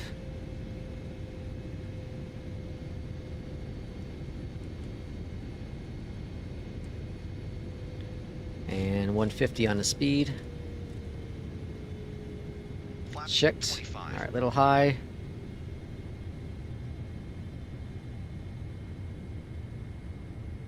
Unstable. Ah, hush. You're unstable. Checked. Flaps. Set. Flaps 30. I definitely have a harder time trying to capture the, or trying to stay with the flight director.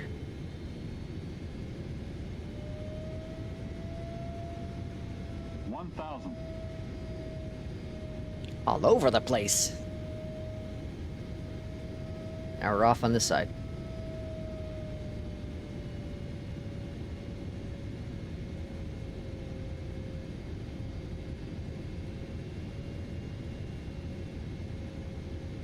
Approaching runway 18 left.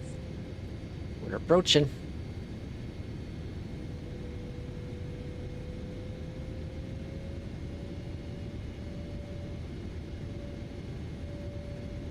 Glide slow. Alright, a little low on the approach, just bringing up that nose. Glide slow. Not too much though. Glide slow. Glide slow. Looking good. Glide slow. Glide slow. Remember we have Glide slow. new sky in the background, so we have to make sure we hit our center line and our touchdown zone. Glide slow. Glide slow. Glide slow. Shut up. Glide slow. Minimums. Glide slow. Minimums. Landing. 100.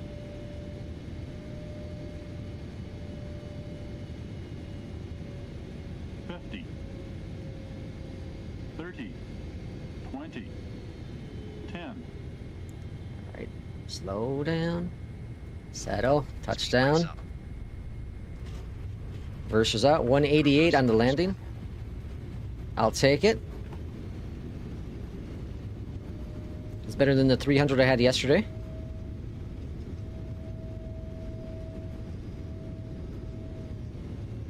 Alright, versers are stowed.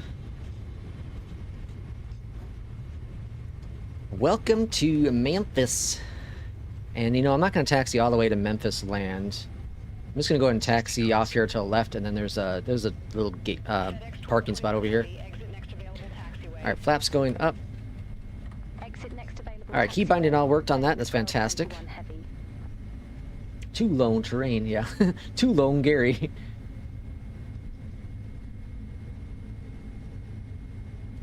Alright, let's go up here to the top and get these turned off. Good deal. Speed brakes disarmed. Okay, I gotta figure out my button for the speed brakes. Ground 121.9 of FedEx 1221 heavy. That is one button I don't have set properly. Alright, I'm gonna turn off Beyondatc traffic. I'm gonna see if that improves my performance here.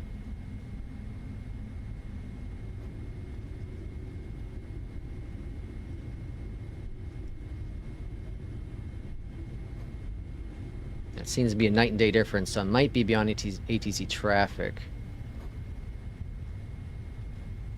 That has me a little concerned.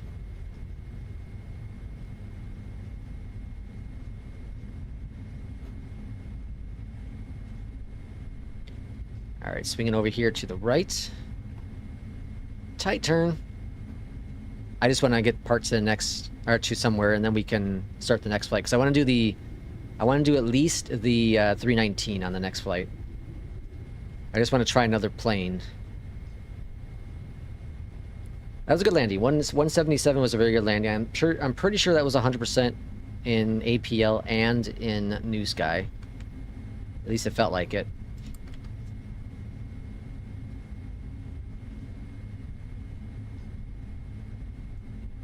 Alright, we're picking up some ammo. We got a American FedEx plane here. Got to deliver some ammo. That's what America's good at. Set chocks. Request the ground power up here at the top. That's all good. Down here at the bottom. Taxi light is off. Yeah, okay, cool. And then cutoff switches. Alright, so that's all good.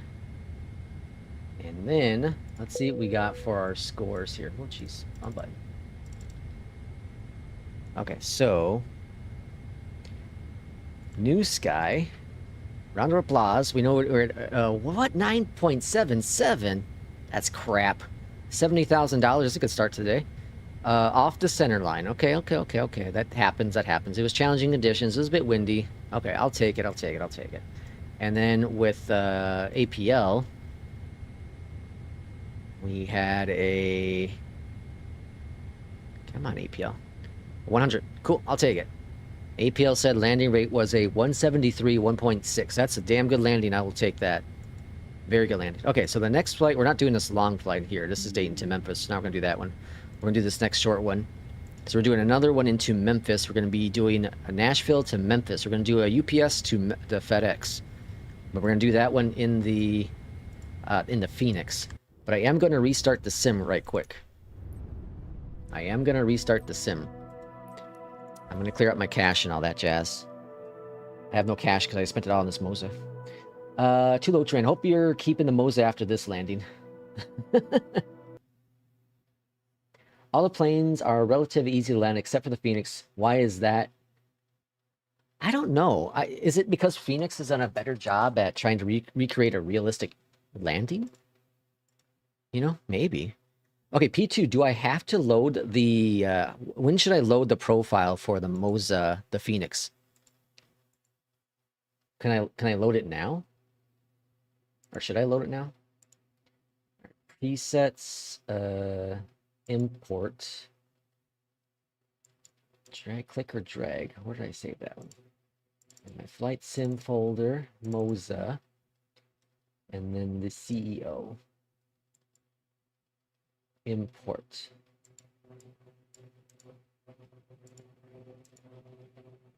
And then it's the A320. Airbus.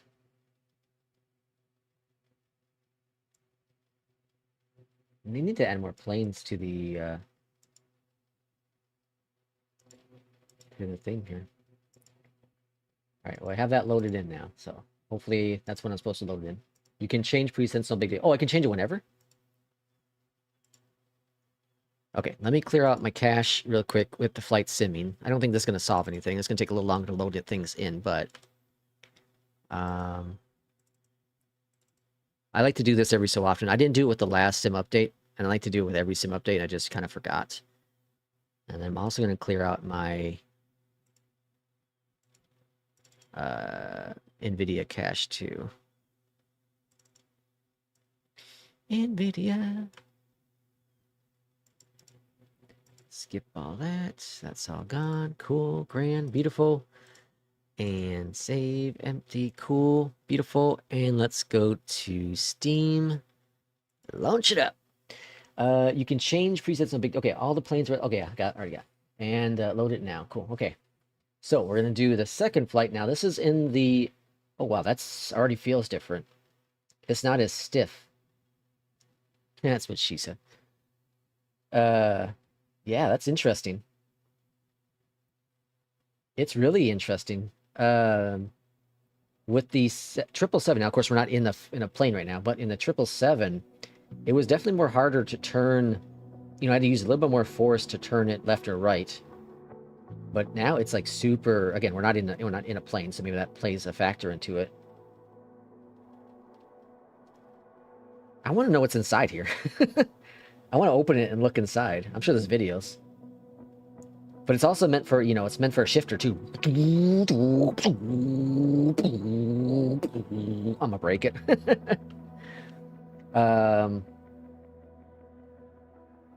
But this would be cool to keep if you're gonna do like trucking or something like that, right? Like I said, you can buy a shifter.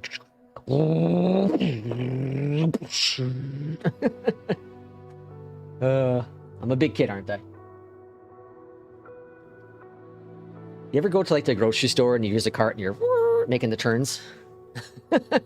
Because I do. And I'm a grown 40-year-old man.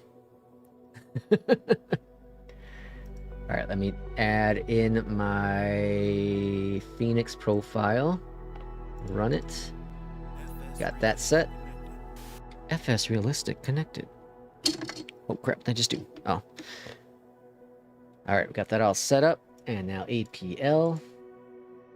Tie the man down. I use my Airbus side stick for farming sim. Oh, really? Farming sim? What do you do? Oh, yeah, because like a lot of farming equipment have a stick. Yeah. That's great. Thanks for sharing that, AC. Or was it AEG? Sorry, AG. Thank you for sharing that. That's great. He's losing it.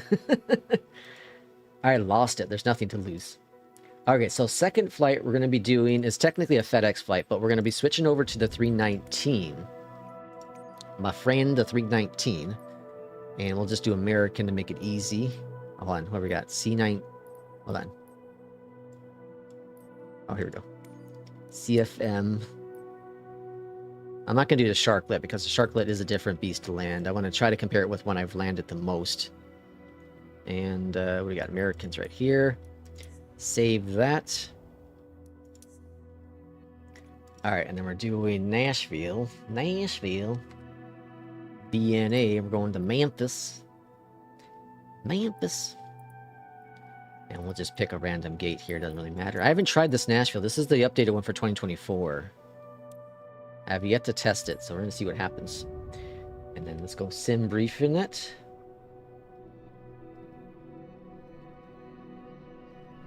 Alright, we're going to go to FENIX. And then Charlie 20 is our runway.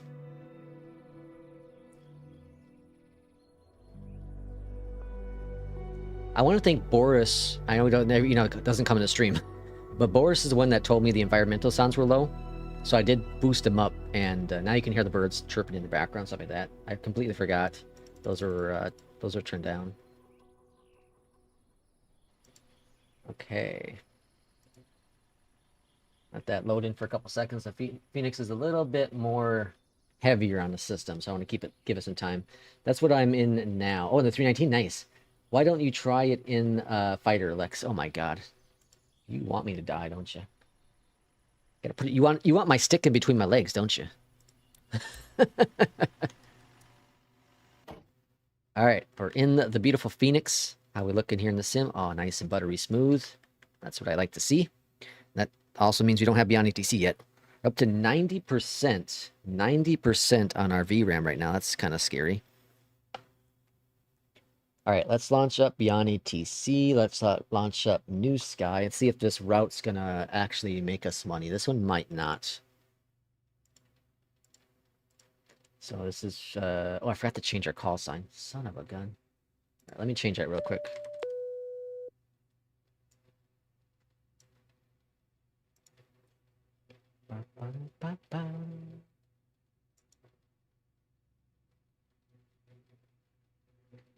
All right, American. America. Our number is 1324. Oh, I thought it was 1234. Sorry, I thought it was 1234. I got excited there for no reason. All right, still cruising. Okay, everything's fine there. Okay, cool. Okay, and then we're doing our flight number is 1324.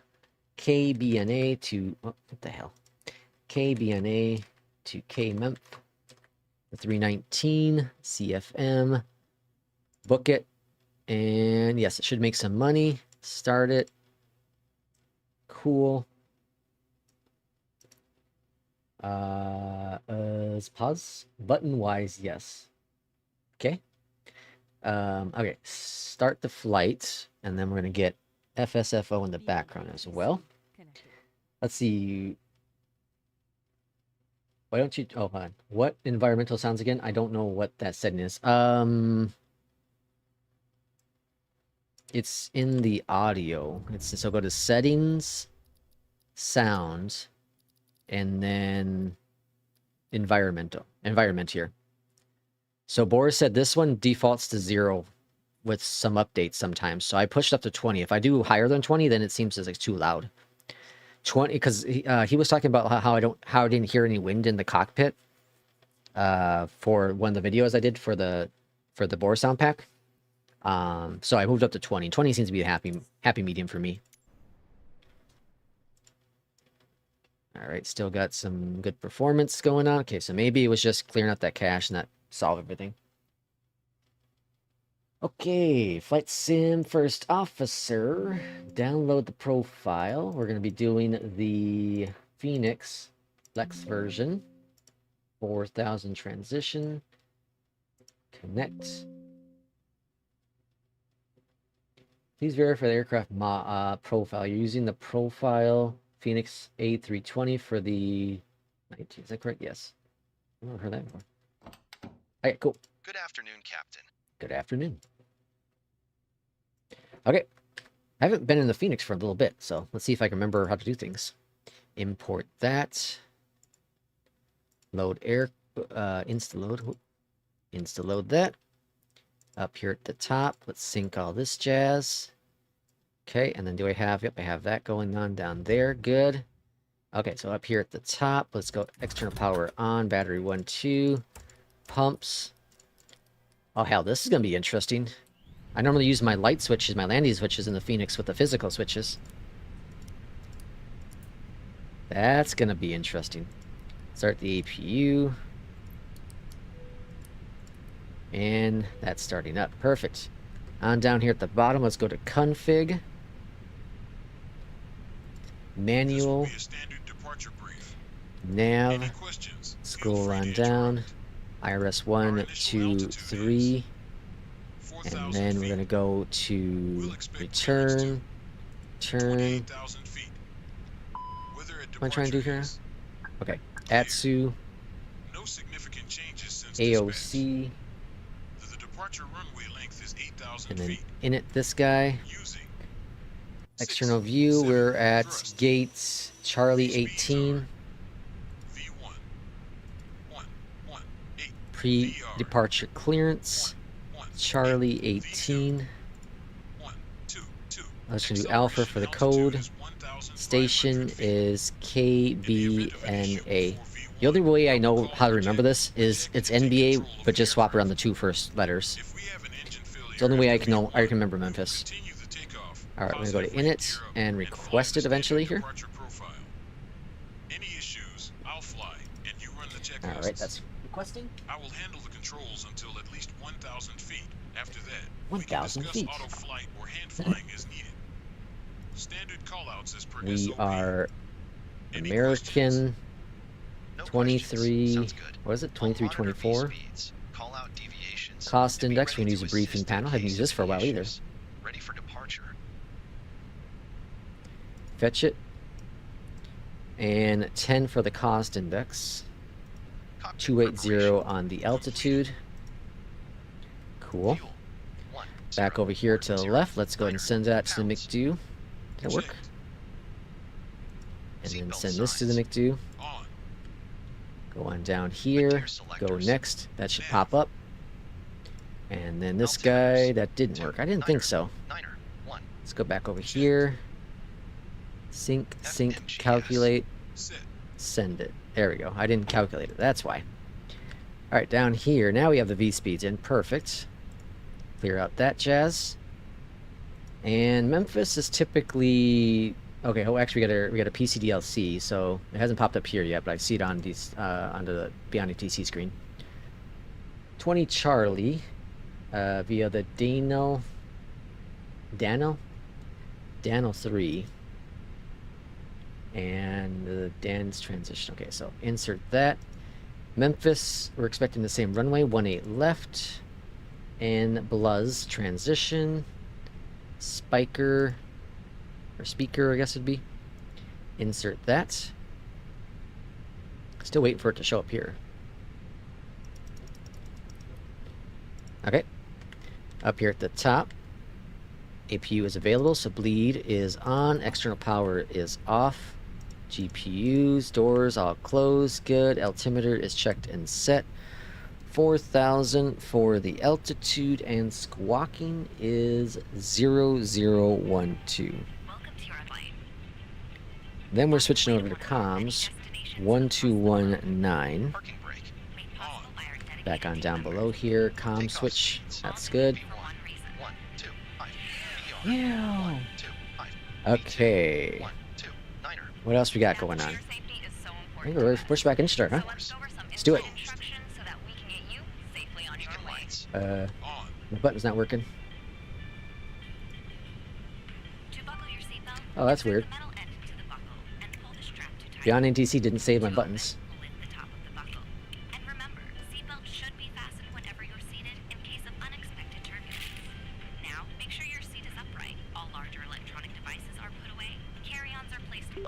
Nashville Ground American 1324 ready for pushback and engine start. We still haven't gotten CPDLC to pop up. What the hell? I saw it pop up. Pushback approved. Face northwest. American 1324. Northwest.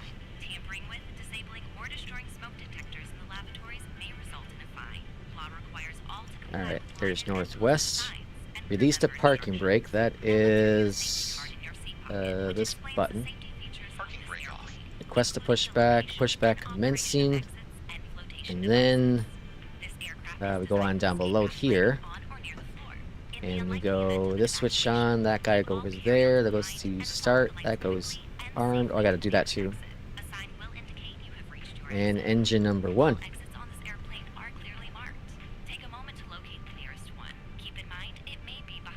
Okay, and then while we're pushing back here, let's go to my controls, because I could fix the spoiler button.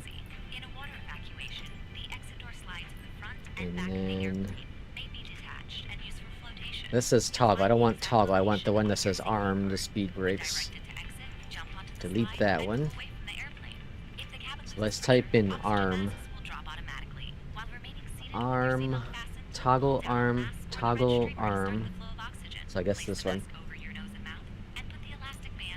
Alright, speed brakes are set. Engine 1 started. Engine 1 started. I wait until available and then I go ahead and start engine number 2. Engine number 2. And what are we doing for flaps? Flaps 1 coming down. We're doing a up on the trim. Up to 8. Up trim.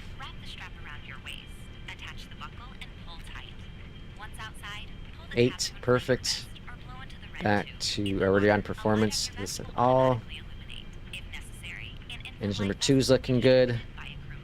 Clock's clocking. That's good there. Let's go over here to the ATSU. Menu. Receive messages. Why hasn't CPDLC popped up? What the hell? Engine 2 started.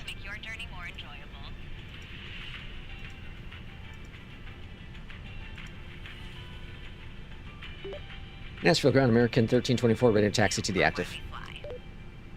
Alright, let's go do our first taxi. American 1324, runway 20 center taxi via Yankee Tango 4. Hold short runway 13. Engines on. Runway 20 center taxi. After via start Yankee flows. Tango 4. Hold short runway 13, American 1324. Taxi lights are on. APU All are engines off. stabilized. All call. Anti-ice. Sit. Leads. ECAM status. Taxiing out. Okay, looking good, looking good. Sit.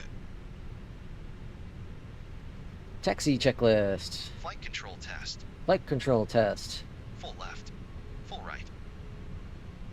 Full back. Neutral. Neutral. Yep. Full forward. Go. Checked. Yankee Flaps. Tango 4. Who the hell is Charlie? Yeah, so we should be turning here. On. Tango 4 and then hold short 13. Engine. Let's see. No stutters on my flight. No beyond. No traffic. ECAM memo. I don't have stutters now, so I think by simply what the hell's going on down there? That's still broken? Okay, so much for 2024 compatibility. I think it was I just had to clear my cache and all that. Let's go take off. Config it. No blue. PWS. Moza don't like the ATC pager. Yeah, apparently.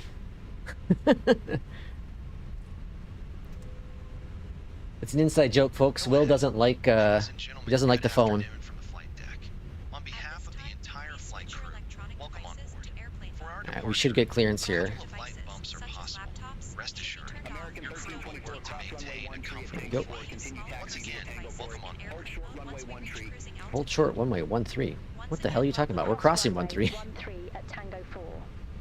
Continue taxi via Tango 4. Hold short Alright, we're going runway to take not the first 13. one, but the second one for Sierra 7. American 1324, cross runway 13 at Alpha. Continue taxi via Tango 4A, Sierra 7. Cross runway 13 at Alpha. Continue taxi via Tango 4. Sierra 7, American 1324. Approaching runway 02 Cabin crew prepare for center. takeoff. American 1324, contact Nashville Tower 118.6. Alright, this one's Charlie 7. Over to Tower 118.6, American 1324.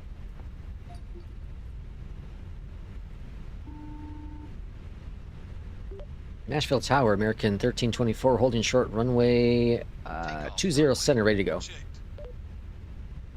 TCAS. Set. American 1324, Nashville Tower, wind Pax. variable, fly Set. heading 260, runway 20 center. 260. Notify. Fly heading 260, runway 20 center. Check the Cleared lights. for takeoff, American Check the lights. 1324. See, that's what's really cool about Flights and First Officers. It gives you those kind of those warnings. Tell your stupid ass to don't take off before you check things. Alright, so up here we're gonna go with that's on. That's on. That's on. Take off. Okay, cool. It's so weird doing that because I used to have my buttons. I'm so used to having it with the Alpha. I'm experiencing more bugs in the experimental version of Beyondatc. Really? First edent. Stabilized. And flexing. JetBlue 7. Engine stabilized. Let's go fly. Winds are straight ahead, so no cross. It's good. 260, so we're going to turn over to the left for the, or sorry, on the right for departure.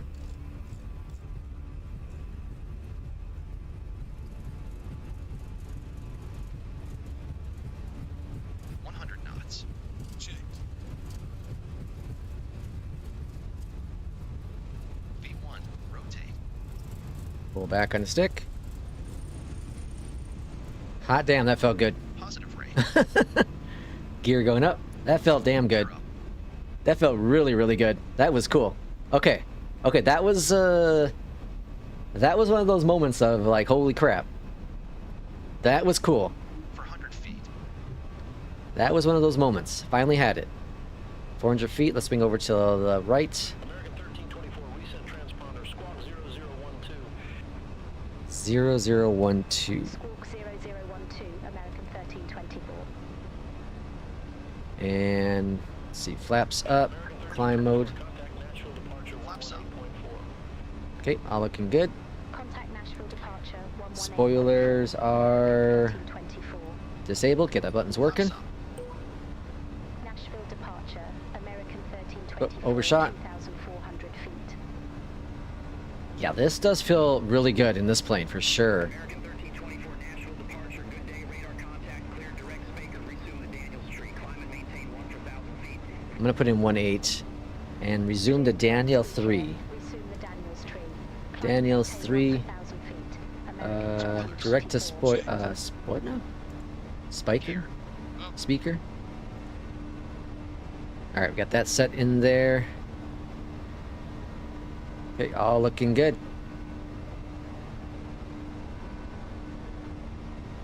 Yeah, the vibration that I felt with the 777's not there. And that's to be expected with this kind of plane.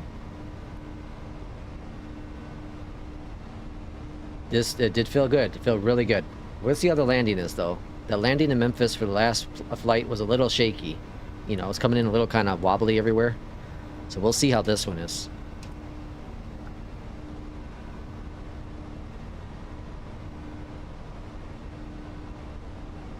I'm just giving it, you can see, like, you can barely see me moving it in on the camera there, but I'm giving it just very minor inputs. Excuse me. Watch the airspeed. Oh, bring up the nose, bring up the nose. Go.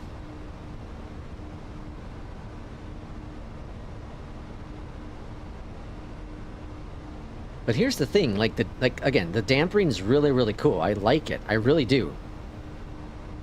But I feel you can get a very similar effect with a non-force feedback, because I'm not feeling any feedback per se. It's kind of hard to explain. It feels cool. It feels really, really cool. I ain't lying on it. Like, it does feel really cool. It's a lot different than the Ursa Minor. A lot different. Passing 10,000 Alright, AP's on. Let's get those taxi lights and landing lights all retracted. Alright. We're on our way to Memphis. Memphis, Tennessee. Again, like I was saying earlier, it's this whole experience with the Moza Ab9, it has to be about the experience you have with the device. Why I got rid of the Boeing Thrustmaster when I had that before, a couple of years ago, why I got rid of it was a couple different reasons. One is I didn't like the handling. I didn't like the hands of it, or the feel of it. It felt plastic compared to the Alpha. The Alpha felt more mature, more solid. But what I liked about the Boeing was I liked the sensitivity. I liked the range on it. It was very, very nice. It felt really nice. I had that same kind of feeling with the Moza Ab9. Very, very similar to that. The difference is one's a stick and one's a yoke, right? But of course the feedback with the 777 is really, really cool. Now this flight, we should be on the ground here in about 45-ish minutes. So I think what I'm gonna do is I'm gonna do a third flight. It's gonna be a short hop though, because I'm really starting to lose my voice. It's really hurting. That would put us at, because where are we at now? 2 hours. That'd put us over about 3.5 hours or so. But we'll do a third flight. That third flight's gonna be one of my typical test flights.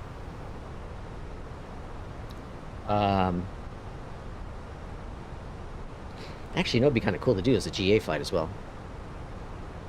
Now, I'm gonna do another airliner flight. Maybe I'll do a GA one just to fly around real quick. But so we'll do a third flight. We'll do my test flight. So we'll just do my Orlando to Tampa flight. We'll do that one. I was thinking about doing the Minneapolis to Fargo flight. That's a little bit longer.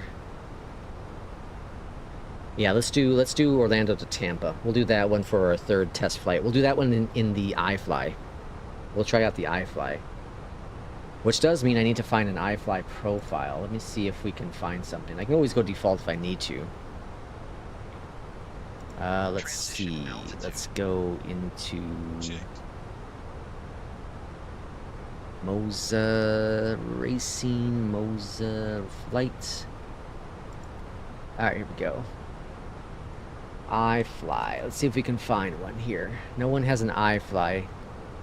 737. No one. Oh, hold on. No one has a 737 profile either. Interesting.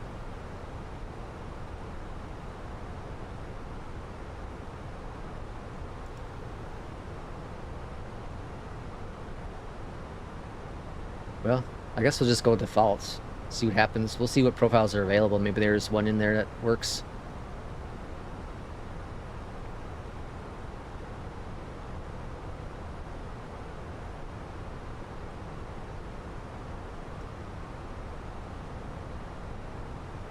Someone has a Kodiak preset. I'm going to download that one. I have CRJ preset. Download that one too. I like his title. He's a real-world pilot. I like how they have to do that. They have to put in there, I'm a real-world pilot. Doesn't mean jack squat. You know? Okay, cool. Thanks for making this 172 profile, but like... how does that... that's not going to feel the same. Are these for the...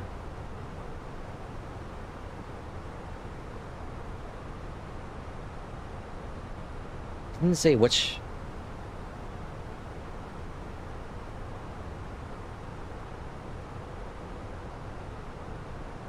Huh. Well, now I'm concerned. I don't know if these are for...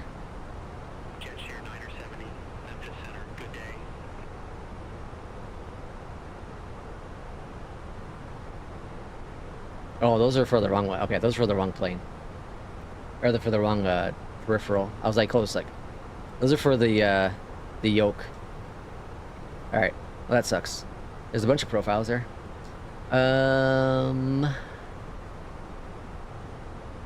DCS presets made with ChatGPT. These for, what are these for? Why don't people say what these are for?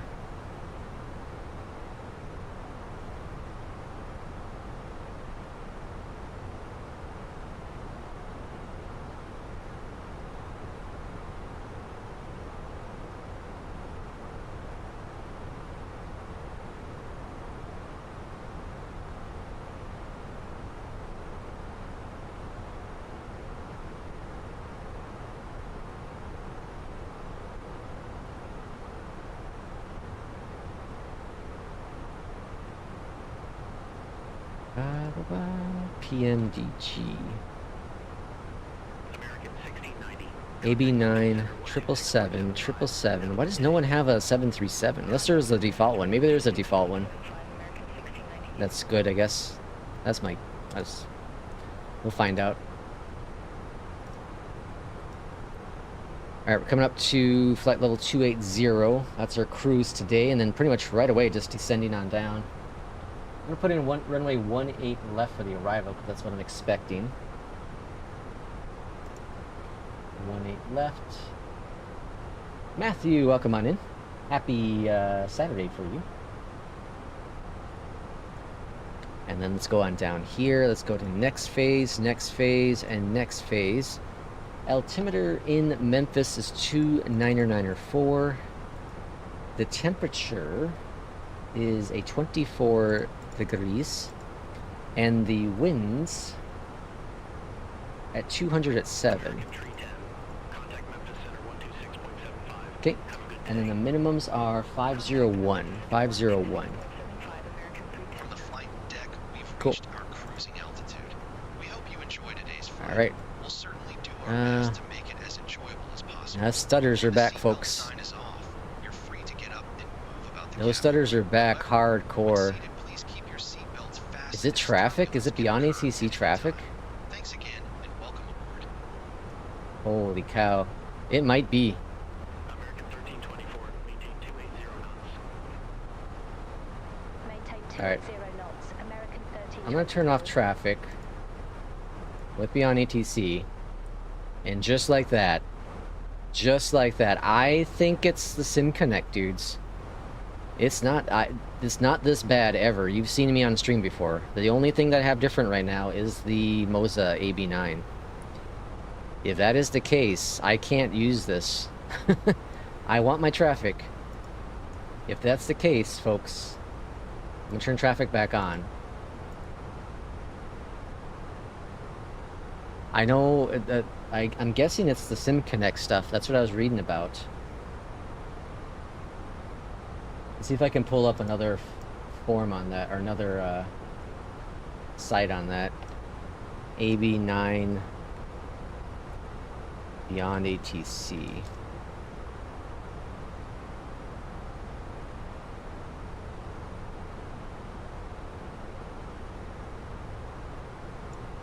Whoa. Look at this. I searched for it, and the first video is my video. To watch this video, learn more about the features beyond ATC. It's my video. That's crazy. Okay, let's see. This is from January. This is from January. So this is almost a year ago, but... let's see. I've tried both Beyond ATC and Moza, and the communities have tried to offer their help, but no luck. Tried different things, and increasing number of SIM connections, reinstalling Beyond ATC, closing monitoring, running default bio, game mode, trying different stuff. No particular issues here with an AB9. I think the drop in performance when using 4-speed was probably normal with the extra CPU cycles needed. So it's taken about 2 months to realize that AB9 base causing the lag in the sim. I can get my sim settings tuned, but I use a rumble seat as well, and I realized the rumble was working normally. I'm still troubleshooting, believe it or not. I've managed to get my I managed to get flight sim into good state.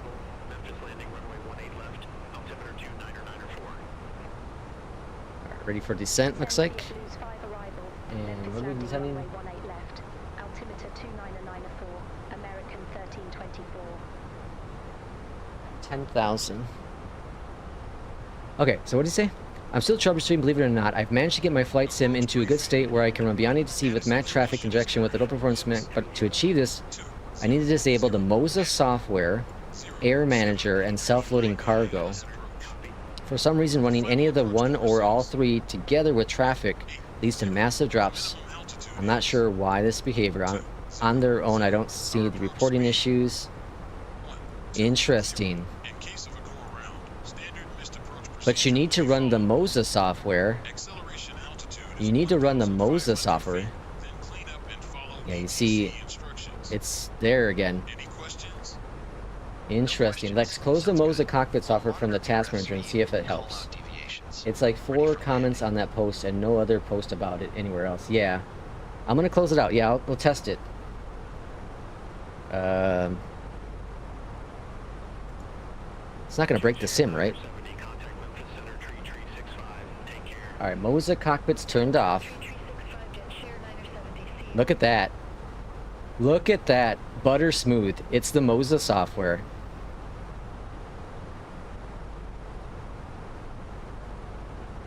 But you need the Moza software for the feedback, right? It's the Moza software. Look at this. This is exactly this performance I always get. Super smooth. Whoa, boy. You need to have the Moza running. If you don't, the rumbles, I have it disabled for start during boot. That's concerning. That is concerning. Okay, let's test it. Let's turn it back on. Let's turn it back on. Hopefully this doesn't break anything. American 1324, contact Memphis Center 13 for 0.65. Contact Memphis Center 13 for 0.65. American 1324. Alright, the Moza software's back on. It's running again. And there it is. The stutter's back. Oh, hold on. Yep. It's back. Hold on. Okay, so P2, you're saying you need to have the Moza running. If you don't, the rumbles, etc. If you don't... Oh, if you don't need the rumble. I have it disabled for boot. You need the Moza software running for the stick to work. I only use it to switch presets and then turn it back off. No, I mean... You don't need it. You don't need it for the rumbles? But you only need it for the rumbles, right? So if you want the vibration, if you want the force feedback, you have to use the software. It's this, yeah, it's the Moza. It is indeed the Moza software. Wait. P2 says. Wow. Okay, this is interesting. This is interesting. I get it. I get it because it's using SimConnect from my understanding. So I get it. I get it why.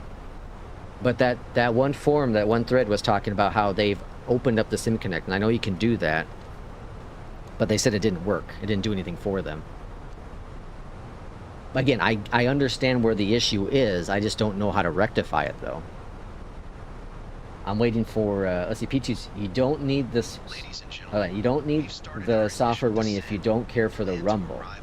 I don't run Moza software along with the sim. I just turn it on to change the presets. Once I change the presets, I shut it down again. So it's just for the rumbling, huh? I wonder if... Wow, yeah, it's really crappy. Let me, I'm gonna close it out again. And see if that... Yep, there it's back. See, it's super smooth again. I wonder if, SimHub.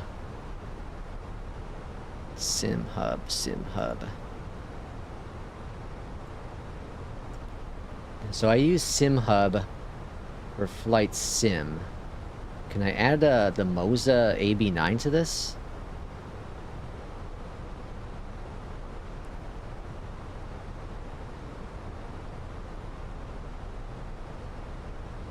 No, it's monitors.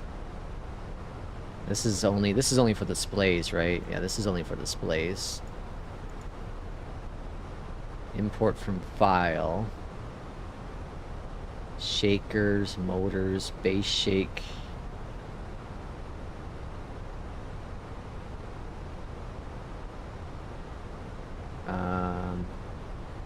Controls. Control status. Connected. Sim hub I use for my butt kicker. That's for displays, motors. I wonder if we can configure. Good day, radar contact. Continue climb to flight level 390. Continue climb to flight level No. 390 southwest 160. Base shaker. Add effects. So this is where my output is now. That's only for audio output. I'll have to do some research to see if we can get it to work with SimConnect. I mean with SimHub. I have a butt kicker. Yeah, I've had a butt kicker for a very long time. Let me see. SimHub AB9. Southwest 160, Memphis Center. Expect Chestnut Tree, runway 20 right. Okay, so when I use SimHub and the shifter, so they use it with force feedback from Moza. Okay. It's a base. This is for the shifter, though. SimHub Moza plugin.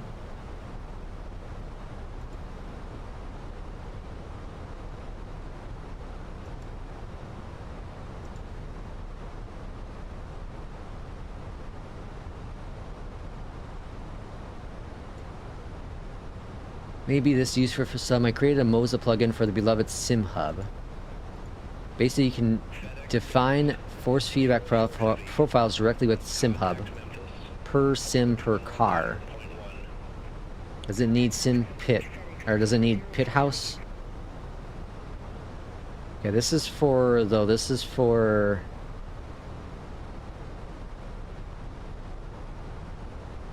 I don't think this is for, flight sim, though.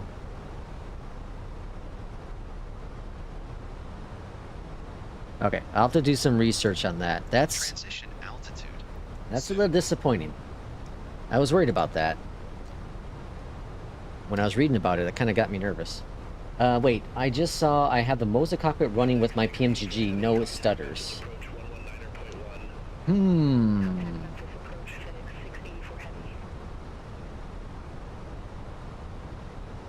You have it running with your PMDG, no stutters. But you have traffic on? Because you earlier said no traffic. If I turn traffic off, the stutters are gone. It's traffic. It's the amount of sim connects going. P2, check to see if you have traffic going. Because apparently the Moza AB9 sends all this information via SimConnect, and I think SimConnect's just getting lagged. That's what I think's going on. If I can get it rectified, turn on traffic. I did the experiment here. I turned off traffic and the stutters were pretty much gone.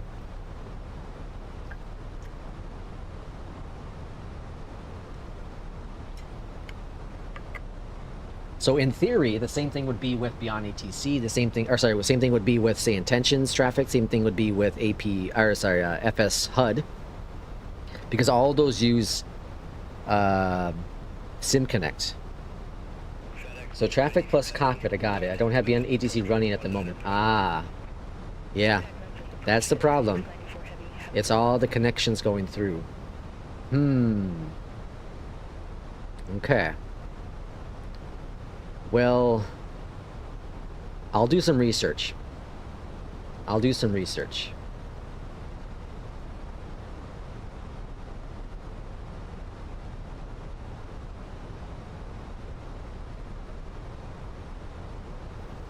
Jeez, cough attack there.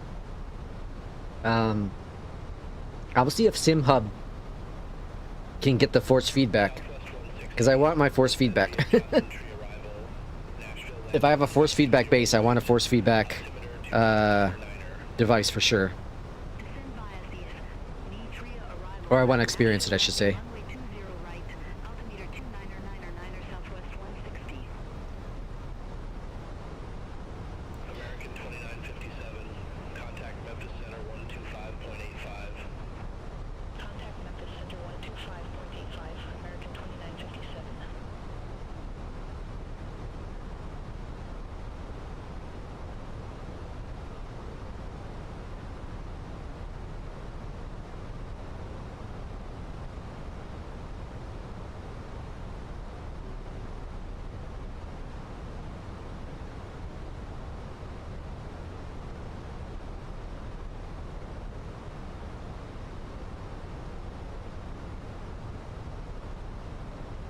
United Airlines plane clips another aircraft at Chicago O'Hare. Sons of guns.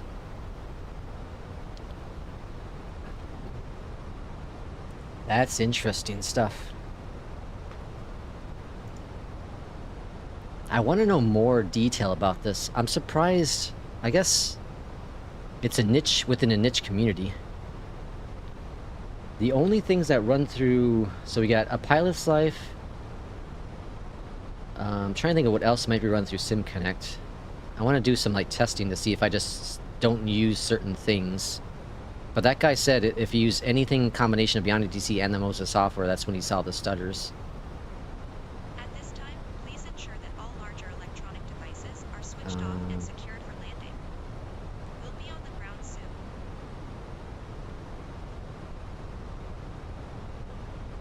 American 1324, contact Memphis approach 119.1. Contact Memphis approach 119.1. American 1324. Memphis approach. American 1320, 4, 111300. We have Sierra. Alright, getting ready to pass 10,000. Just reading more about that stuff. Alright, so let's turn on the landing lights. Whoops. That's good. Altimeters 299.4, that's all set. And we're cleared to drop down. That was them 3,000, not us 3,000. Altimeter 299er for expect the visual approach runway. Okay, should get the vectors on over here to Reese.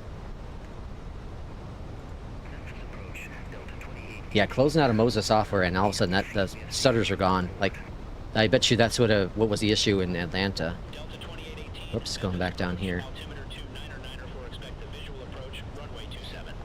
If I can get the rumbles to work, I want the force feedback. I have to have the force feedback.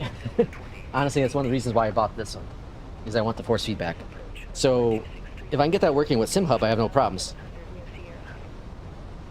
If I can't get that working with SimHub, we have a problem. As cool as this stick is, I can get something with similar feeling, minus the rumble, for half the price probably. So that has to be solved. I am not giving up Beyondatc. That ain't happening. 240. Leave Copen heading 240. Expect radar vectors for visual approach runway 18 left. Okay, so approach mode's working in this aircraft, but it's not working in my other aircraft, in the 777. So that's interesting. Seatbelt signs are on. Right? Oh, on.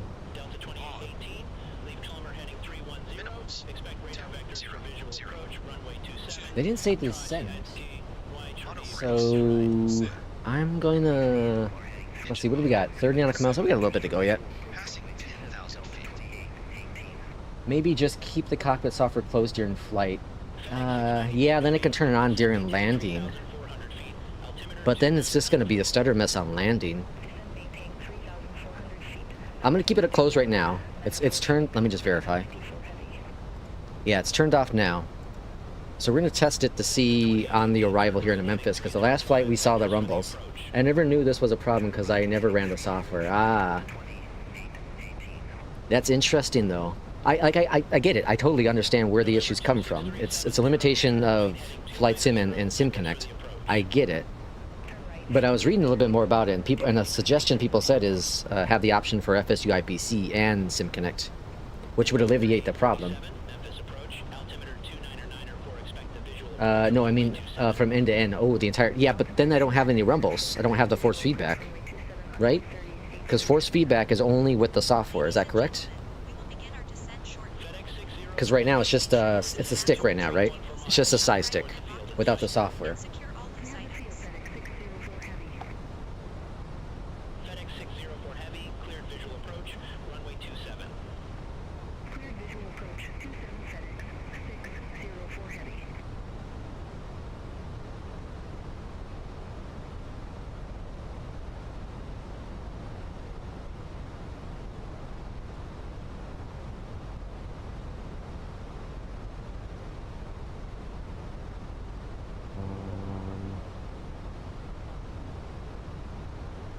wrong with you? Sorry, my mom's asking me if I have any extra monitors. I have, oh, I think I do. Alright, we haven't gotten any further descent instructions.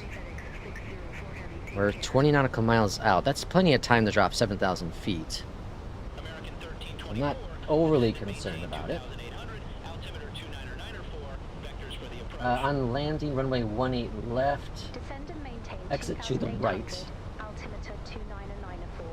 Descend and maintain. Alright, so pretty much 3,000. I'm going to put 3,000 in the box. Let's go ahead and be it. Cool. There we go. Descent in progress. Speeds, let's check that real quick. We'll keep that where it is there. We're going to keep it at 250 for the speed.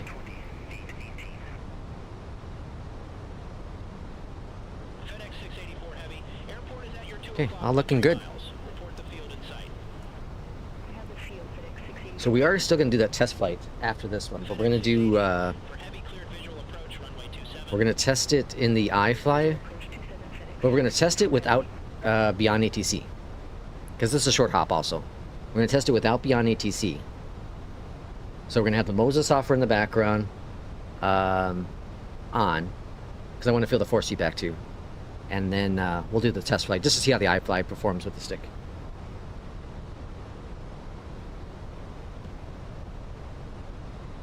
FedEx 680 for heavy. Contact Memphis Tower 118.3. Have a good day. Contact Tower 118.3, FedEx 684 Heavy. Have a good day. Envoy 3847. Descend, maintain 2,800. Altimeter 29er 94 vectors for the approach. Descend, maintain 2,800. Altimeter 29er 94, runway 3847. FedEx 690 for heavy. Airport is at your 2 o'clock 1 for miles. Report the field in sight.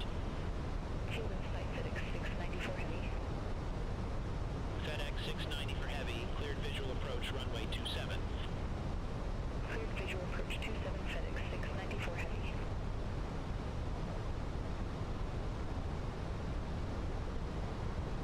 Alright, 7,000 feet. I'm gonna step away just a couple seconds here. Be right back.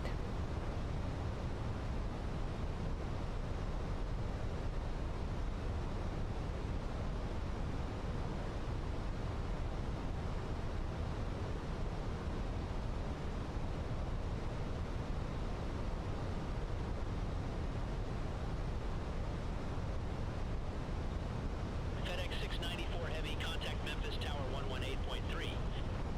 Contact Tower 118.3, FedEx 694 Heavy. See you. Memphis approach. FedEx 860 heavy. 11,800 with the numbers. FedEx 860 heavy. Memphis approach. Altimeter 29er 94. Expect the visual approach runway 18 left. Altimeter 29er 94. Expect the visual approach runway 18 left. FedEx 860 heavy.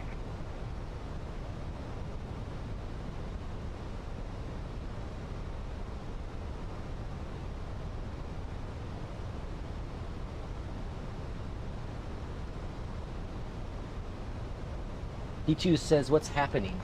Well, we come up with a conclusion. And that is the Moza software. So the software that provides the force feedback with the stick, with the base, is causing stutters with traffic in Beyond ATC. So without it, my sim is super smooth. Remember, Will, I don't think you were here in the beginning of the flight or for the stream, but Atlanta was a stuttering mess, and I thought it was just, you know, traffic and all that jazz, but it seems like it's going to be the Moza software causing the interference, and it's not an major issue like Moza issue. It's the amount of sim connects that the sim's providing. Secure and equipment stowed, ready for landing. Roger. It's Will. We have the field in sight. American 1324. We don't yet, but we will. We will. 1324. Cleared visual approach runway 18 left. Alright, bringing out the speed brakes, slow us down. Cleared visual approach 18 left, American 1324. LS mode, 13 nautical miles out. We're cleared for the visual. Approach mode's going to be armed. Altitude's looking good, just kind of reducing that speed. Glide slope's captured. We're going to do a flaps 3 arrival because that's what we always do. Speed's looking good.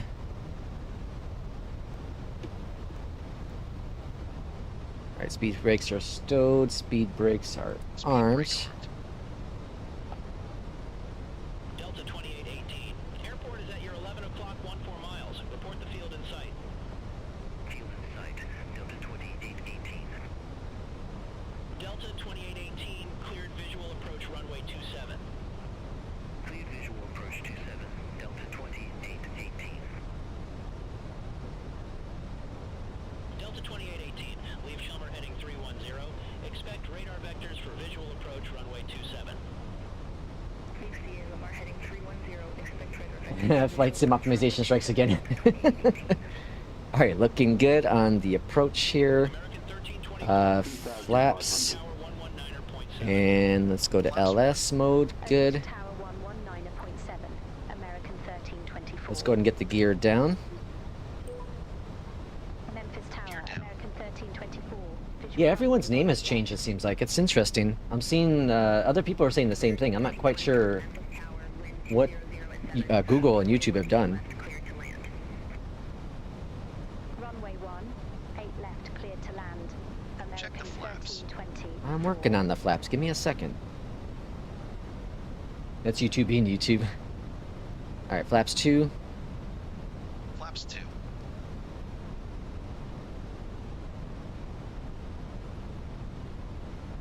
Flaps 2. I know.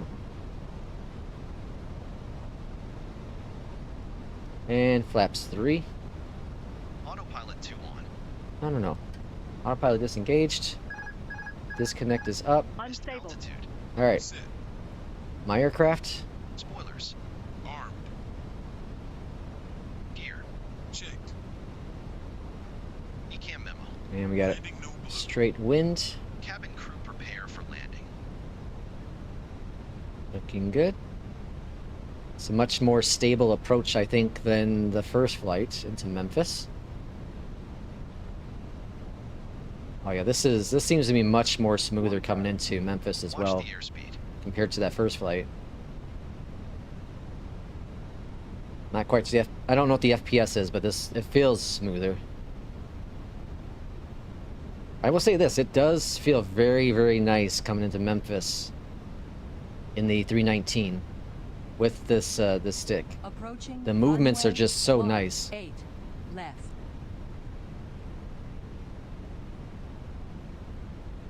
Now this plane, I should be able to just use my Honeycomb Bravo reverses. I don't need to use my button reverse. Slight crosswind now, just a little bit.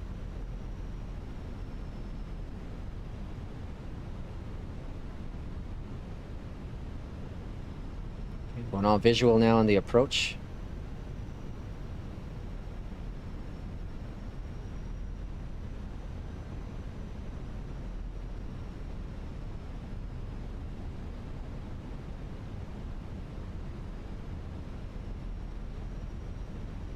Above. Minimums. Landing. Minimum. 100.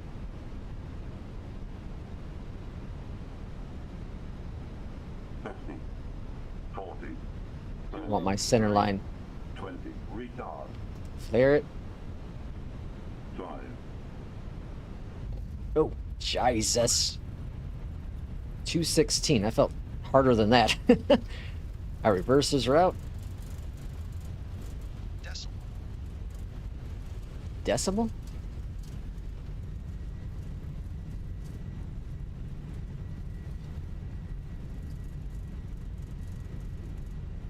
Is that what it said? Decimal? Alright, reversers are stowed. American 1324, exit right at Sierra 1. Welcome to Memphis for the second time today. Exit right at Sierra 1, American 1324. Flaps are coming up. Spoilers are, let me see here. American 1324, contact Disarmed. 121.9er. Ground 121. We're just gonna cross the runway. American 1324, see you. Turn plane. Ladies and gentlemen, welcome to our destination. On behalf That's weird. of our captain and the entire crew, we'd like to thank you for flying with us today. That's the Phoenix butter. We hope you enjoyed your flight and have a wonderful stay. I'll take the 10. Was it a 10? Or is you talking about your flight? Oh shoot, I gotta get landing lights off. Off. Off. Taxi lights on. Whoa! Drunken pilot. Okay. Whew. Alright, up here at the top, let's go flaps 3 off. Yeah. I would say it's better performance for sure. Is there a second Memphis? There are many Memphises. Memphises. Okay, that was a good flight. Jesus. Okay, we're gonna go ahead and park here. Then we're gonna do our third and final flight for the day. That's gonna be our test flight. We're gonna do the iFly in the in Orlando, and then we're gonna do no beyond ATC because we're gonna load the Moza software, and I want to see. In theory, there should be smooth sailing, but we're gonna see. We're gonna do a test there, and it's a short hop, so we don't really need ATC for that kind of a short hop. Plus, if there's runway changes, we're not doing that. We're not about that life. Let's go up here, turn off our landing lights, or taxi lights, sorry.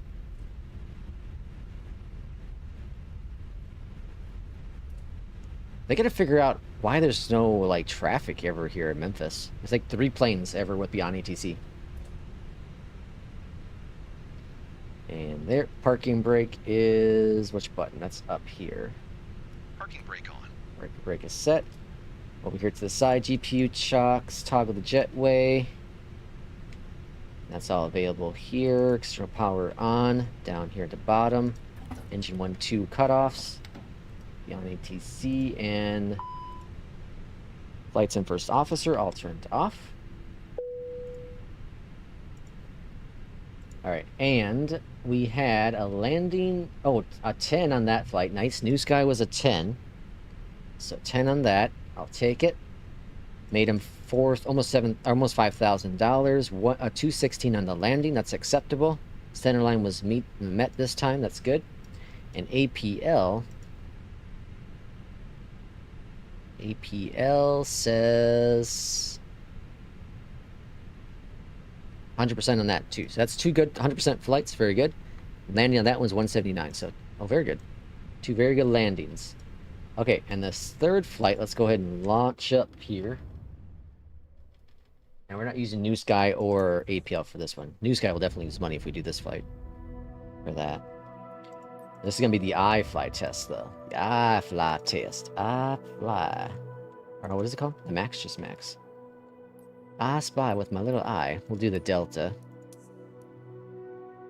And then we're going to do Orlando to Tampa.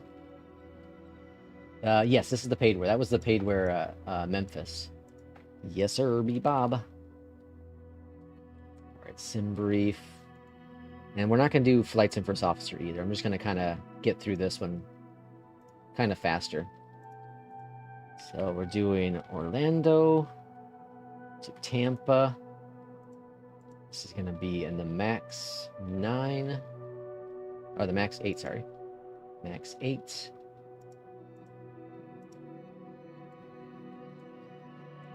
Alright, got that doing its thing. It's saying runway 36 right.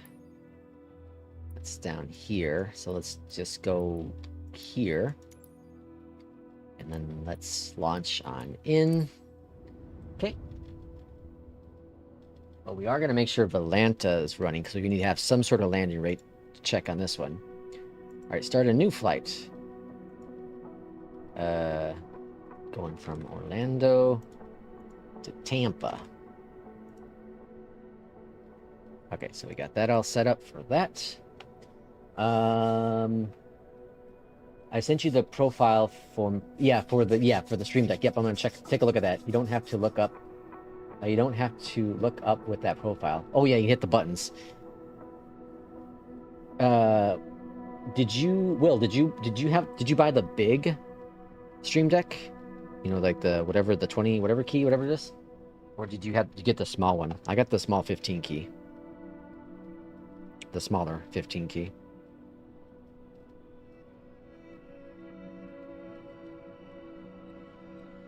This will probably take a little bit to load on in because it's the first time I've been in the iFly in a while.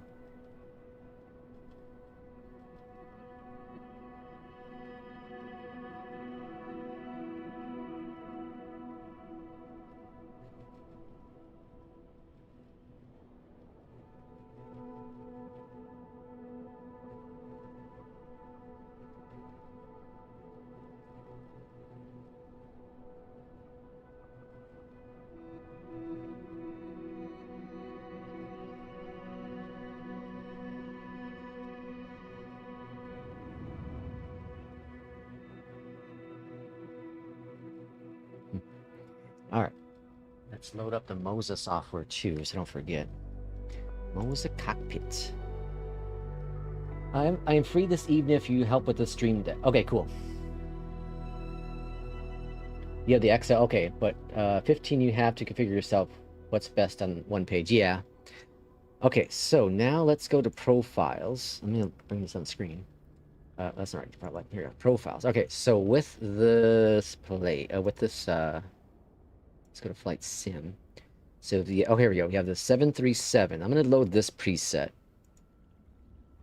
We're going to use the 737 preset. Okay.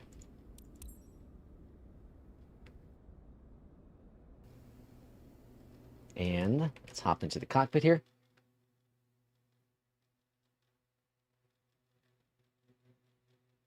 You do for changing presets. You don't need the most. Oh yeah, I'm gonna do it for the rumbles. I want to feel the rumbles on this one because I feel this one's gonna have some decent rumbling going on, like my stomach rumbling in the tummy. Okay. And all right, let's get going here. So we're gonna go to power. It's been a little bit since I've been in the in this. Let's see how that. Ooh, that feels. I like it. Okay, let's go to system page. There's no way to make any of the sticks references non-sexual. There just really isn't. Let's connect that. Go to performance and then weight and balances. All right, go up here to the top. Let's go to power on, ground on, navs on, window heats on. And then let's go get our lights lighting. And then APU firing up. Seatbelt sign. Okay, cool. All that's set. Let's go on down here. FMC, position in it. Next page, let's grab the GPS. Drop that in there. Request a route. Okay, and then we're going to go ahead and put our payload in as well. So that's over here. And so we have available 95 passengers. That's a little flight. 95 passengers, cargo 31. So let's put in 1550. That's pretty close. And then fuel on board. Fuel 10,412. Taxi is 420. And raw is 3678. Okay. That's going to put our zero fuel weight at 120. Where the hell are we at here? Set. Or something's off here. What the hell did I do wrong? It's saying 120. This one's saying 11.2. I'm way overboard. Block fuel 1042, that's good. 420 taxi, and then that one's good. So what is off? Something's way off.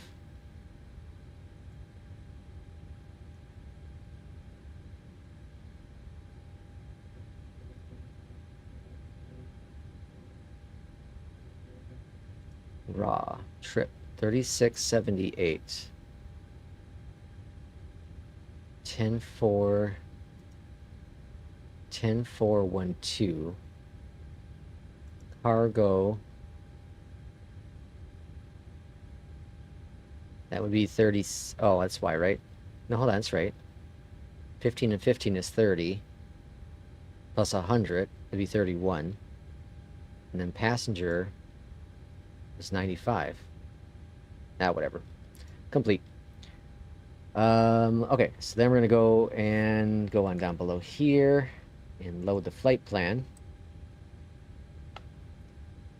The stock presets are garbage. I'll find you the max preset and send you. Thank you. Take the F-18 to rumble your chicken. I don't see any 737 presets on the Moza Discord. I just use a 777 one.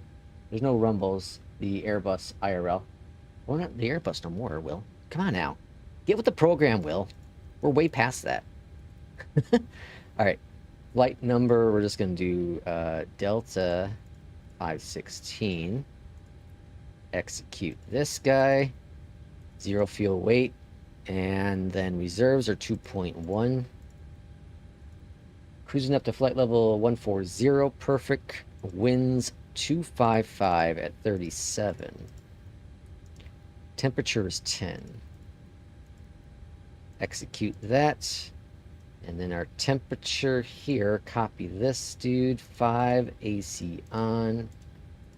That's going to be 53. Takeoff, flaps are 5. Trim set. And V speeds. Departure. Runway's already under 36. That's a Red Sock. 1 departure. The Red Sox transition. Arrival is 19 right via the Dades 2 via Dades. Execute. All right, that's all set. Up here at the top, we have ground going over to APU. And then yaw dampers dampening. That's all set there. Over here to the left, let's go to menu. System page, disco. Let's begin our pushback. It's really quiet without ATC. All right, and let's do this guy here. Parking is I have set for up here, disabled. Pushback commencing. APU bleed on, ground. Engine number 2. Rotations happening. I need to set up my Mobiflight profile. iFly. Start. One down here. That's good. Clock's a clocking. We'll set up the autopilot, and that's 14,000 feet. And waiting for the rotation still. There it is. Fuel. And heading is set. Speed is set. Cool. I don't care for the rumbles myself, but I think the stick movement we get with the bow wings need Moza cockpit. Probably. Yeah, I wouldn't be surprised if you're right on that.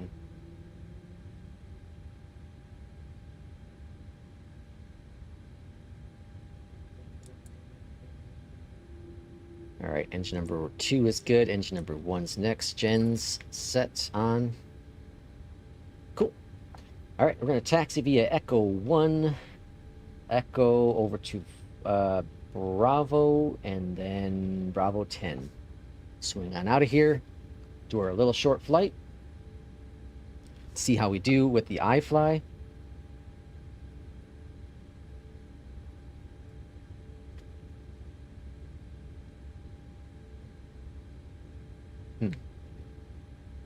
Can't say if I like it or don't like it. Flaps coming down to 5. Introduce fuel. It's stiffer, definitely stiffer than the FENIX for sure. The rumble's in there as well.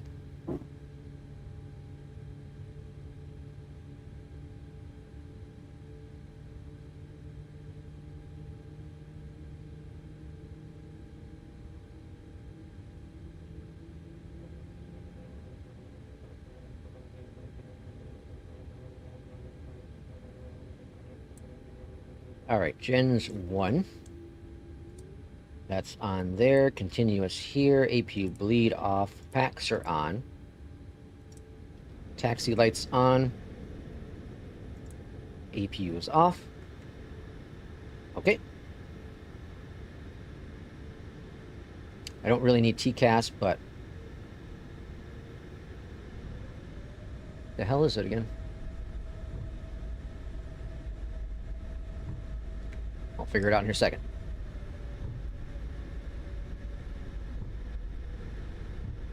Alright, so we're taxiing out here. We're going to swing over to the right, right. And then we're going to go left. Not the first one, but the second one. Yeah, there's a rumbling. I like the rumbling. Not the one in my tummy.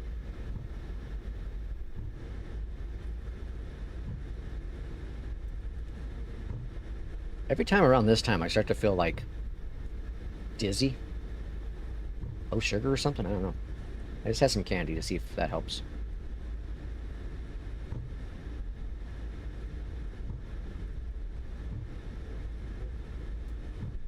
Alright, so the mission after this flight is I'm going to go and take a shower. And then I'm going to see if I can figure out Sim Connect, or Sim Hub. If I can get Sim Hub to work with the Moza force feedback, I'm golden. If I can't, Houston, we have a problem.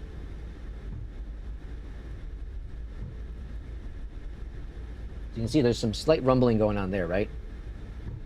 I'm not sure how well that you can really see it on the camera, but I can feel it. It's really nice. I like it. Red Sox 1 departure. Auto throttle is armed. So we do have a crosswind on departure. This will be a cool test. It'll be a really cool test. Yeah, so it's definitely beyond ACC with traffic on there too. That's what causes the stutters for sure. All right, landing lights are on. We're not getting dinged on anything on this flight, but it's always good to be consistent. All right, here we are on the runway. Let's bring up those throttles to 60%. Stabilize them. Boris did the sound pack here for this max. Toga set. Winds are coming out of the east. Bring that stick over just a little bit to the right of us.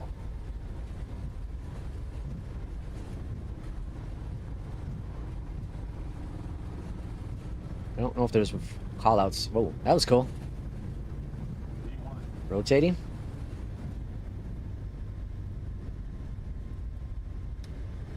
A little too much, I guess. Alright. That was cool. There was a dip. There was a dip on the runway, like a bump, and I felt the bump in the stick. That was really cool. That was really freaking awesome.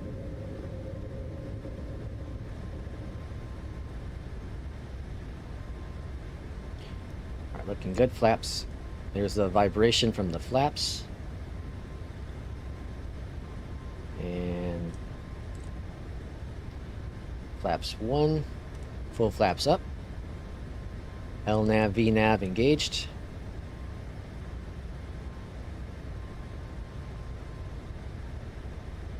Alright, the iFly feels really nice. It does feel nice with the stick. Now the question is going to be a landing, of course, but...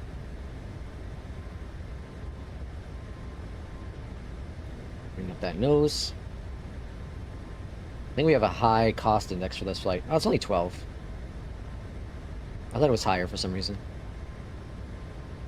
Now I did turn off a real cat turr because it was being weird with this 777. It was just a little too much. So I did disable that, turn it off. I'm using just FS Realistic.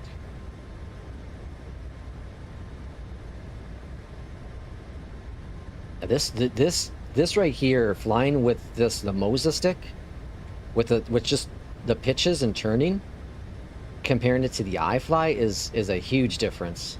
I mean, not the iFly, sorry, the Ursa Minor, because there's so much more movement. It feels so much better. Really does.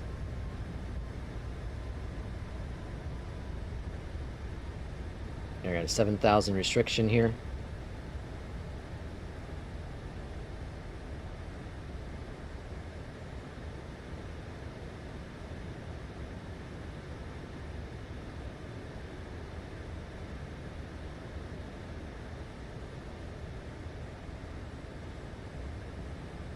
I guess it's, what is it? 4,000? What is it? 6,000 restriction? I can't tell. Must be 6,000. Yeah, I'm guessing 6,000.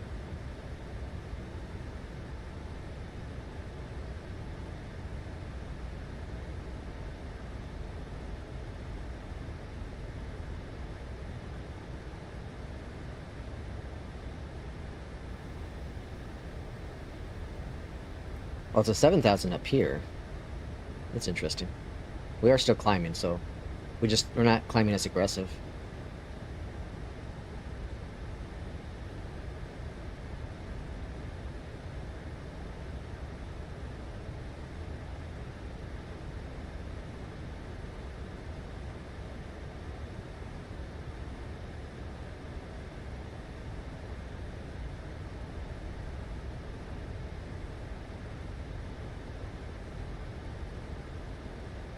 There we go, looking good.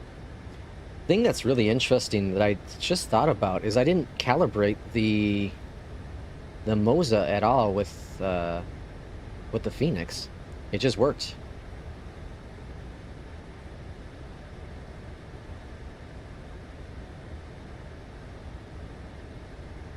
I'm kind of just testing the movements with it right now, and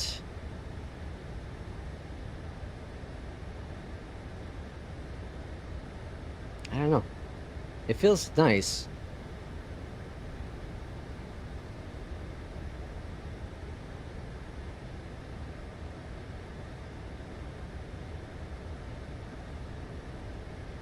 We'll make this final turn, then we'll turn the AP on.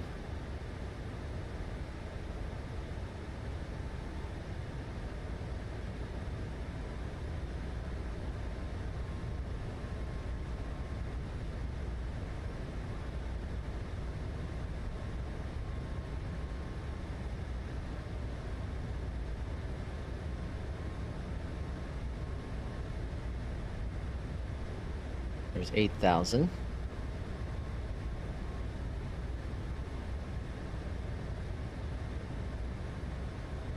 Cool. Okay. AP's on. That was a good start test there. You don't need to calibrate every time you change presets. No. I was talking about just with the FENIX, because of the FENIX, you can calibrate the sticks inside the sim. So, and sometimes people have issues with that. So that's what I was, it's interesting that FENIX just worked out of the box. No issues. Where the hell is TCAS at again down here?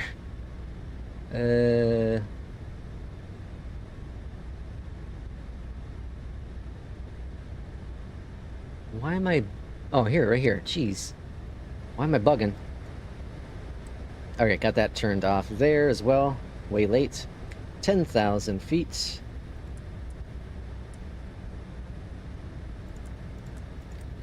All those off. Off. Cool.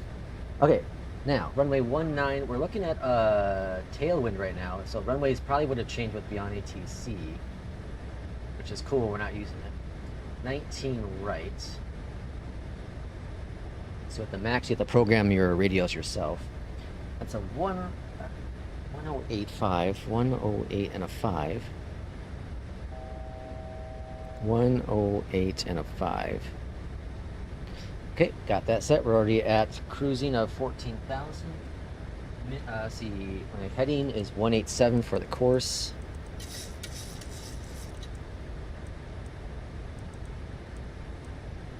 Oops.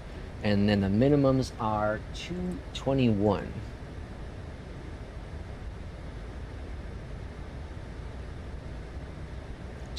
Perfect. FS realistic. I need to change your profiles. No, I already have it set right one. Okay, never mind. Okay, and then we're gonna drop down to 3,000 feet. So we can pop that in the box, because with the max, just like the 777, it will automatically start descending once it's at top of descent. That's gonna be any second now. It's right there. Let's see. Too much figuring out, not enough flying. We need to sort out your priorities. Hey, this is the third flight. We've been streaming for 3 hours. We got 3 flights in. I'll do one quick GA test after this as well. One quick GA test. I'll hop in the Kodiak. If I can start it up. We'll hop in the Kodiak and do a quick test with the Kodiak to see how GA is working. And then, like I said, I'm going to take a shower after this. You know, we're not doing only... If you want to join my only flaps page, you can see me in the shower. P2 is the sponsor of that. And then I'm going to try to figure out the SimHub stuff. If I can get the AB9 working with SimHub, then we're cool. If I can't, like I said, we have a problem. I'll do some further research, but we might have a problem with that.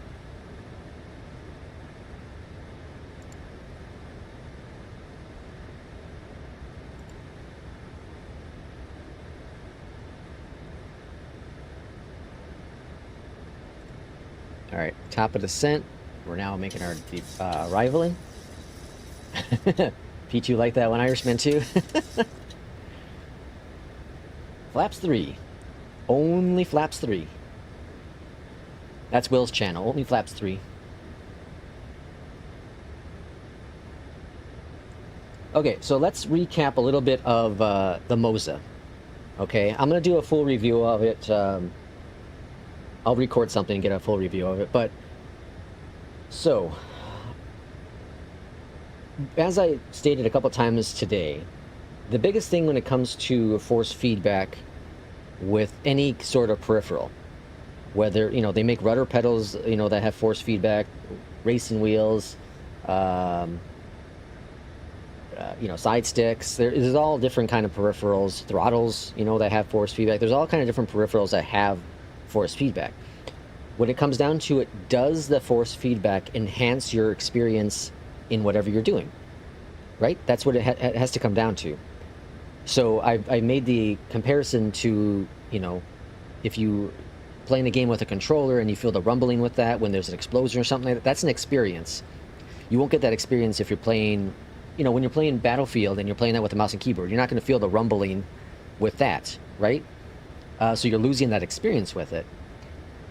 The same is said with a racing sim, right? A racing sim, you get the feel of the rumbling with a controller, but you can't quite feel if it's slipping left or right. You can't really feel the slip with a controller because it's the way the rumbling is. You can't feel the tightness, right? Does a flight stick help you with the experience? Does it help give you details? Does it give you feedback, right? Feedback better at understanding what the plane's doing. And I challenge anyone who would say yes for any of the peripherals. I'm not talking about just the Moza AB9. I'm talking about any of the flight sim stuff. Okay, and that includes the one I used to have, the force feedback yoke. Does it give you the feedback you need to do a better job at landing? And I would challenge people who say yes. And the reason for that is because with an airplane, it's so different than a vehicle, a standard car or something like that. It's so different because in a plane, you feel the motion with your full body. And I know you feel it in a car too. But with a steering wheel, with the force feedback steering wheel, it does a really good job at, you can feel, again, you can feel when the car is slipping. You can feel when the front end's dipping down. You can feel those sensations with the steering wheel. I don't think you can really get that same kind of experience with any force feedback device in a sim, for a flight sim. I don't think you can. I truly don't. You can feel rumbling. I can feel when the gear's going up with this. I can feel when the flaps, and I can feel when the trim's being adjusted. When I had the old the flight sim yoke, right? I could feel it, right? It's physically pushing out farther. It's pushing in more. I can feel all of that stuff, 100%. But did it make me do a better job at landing because of those reactions? And I always said no.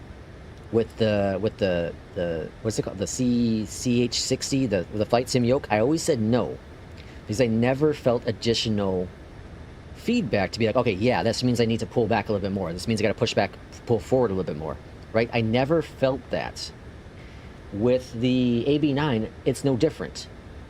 I don't feel the wind pushing up against me. I don't feel more resistant with the stick, right? And I don't know if you would, though. I don't think you would in a plane still.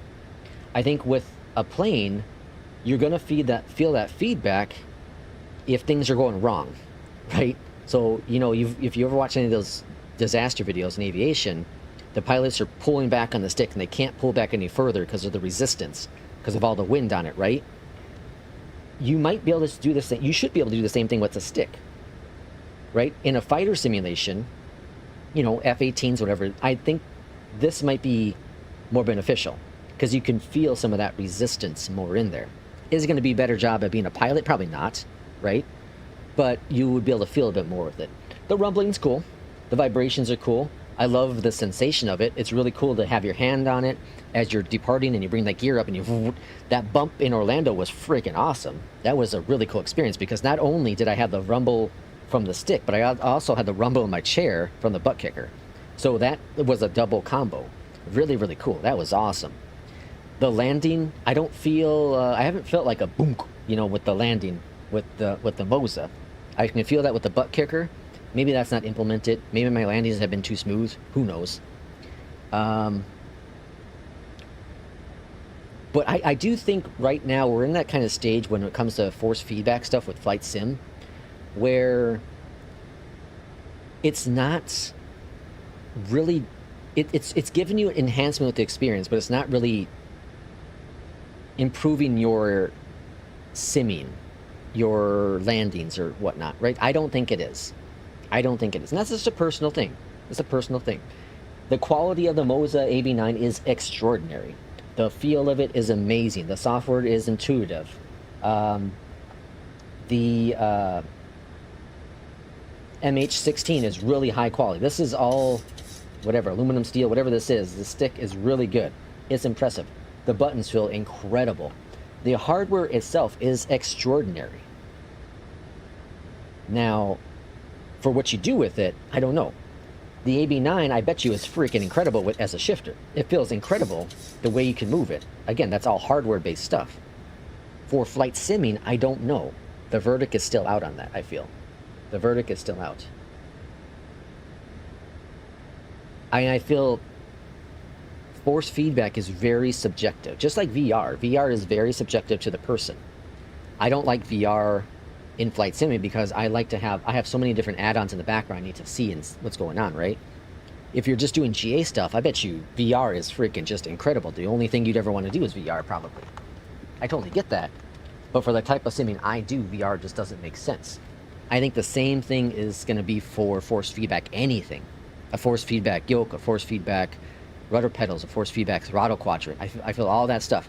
You know, I said the rumbling was a gimmick with the Ursa Minor. And I still believe that, because the rumbling in that was so... The rumbling in the AB9 is a different level of rumbling. A whole different level. It's a different beast of rumbling. No doubt about it. You feel it a lot more. But you got to look at it that you got this big-ass bass versus a little tiny, you know, motors inside the Ursa Minor, right? It's really not a fair comparison. But definitely the rumbling stuff in this Moza is quite impressive. Is the price tag, if you bought it full price, you know, what is it full price? $550 or whatever it is, $500 for the base. I got it again. I got an open box, and then the stick was 100 and whatever 50. So let's just round it at $700. For $700, is it a game-changing experience? that's going to be on you to decide that. That's going to be 100% on you as the pilot. Is it going to enhance your experience? Is it going to deliver something that truly you can't fly without? Right? Hardware is one of the things where it's really going to be very dependent on the person itself. All the hardware that's out there, it's very personable. Software is different. Beyondatc, I feel, can just change the experience for anyone. Anyone. Right? Hardware, though, differently. Not everyone needs an FCU. Not everyone needs an EFS. Not everyone needs rudder pedals. They're fine with, you know, the Z stick. Not everyone needs a throttle quadrant. Right? Almost got a 10 on New Sky, but I forgot the beacon. Like, that damn beacon.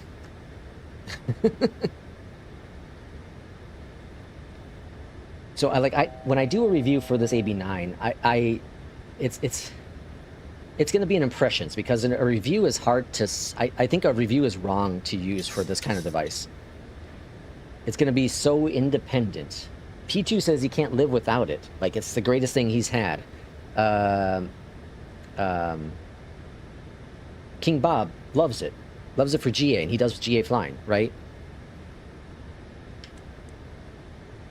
Okay, so let's go on down here. FCU init, speeds 130, perfect. Glide slope and localizer captured. There's the rumbling for the flaps. What did I say for the speed? I already forgot. 130. Speed brakes are... Speed brakes. Armed. Bring down the gear. Flaps 3.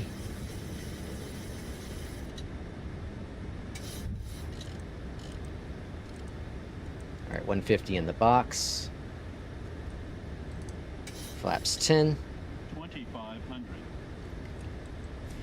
Flaps 15. AP off. My aircraft. Alright, let's see how we do on this one now. So we got crosswind landing. This ought to be interesting. So I'm feeling some of the resistance going to the left, but that could be just because I'm a little pansy. I don't use my left hand for anything. Flaps 25.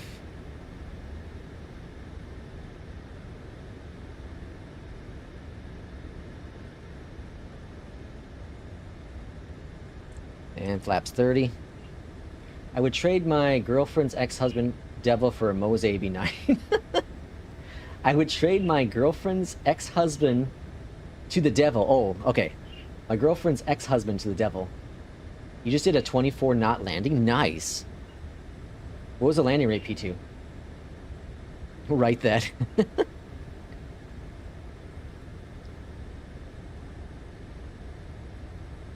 like, just flying right now, it feels so much smoother than the Ursa Minor.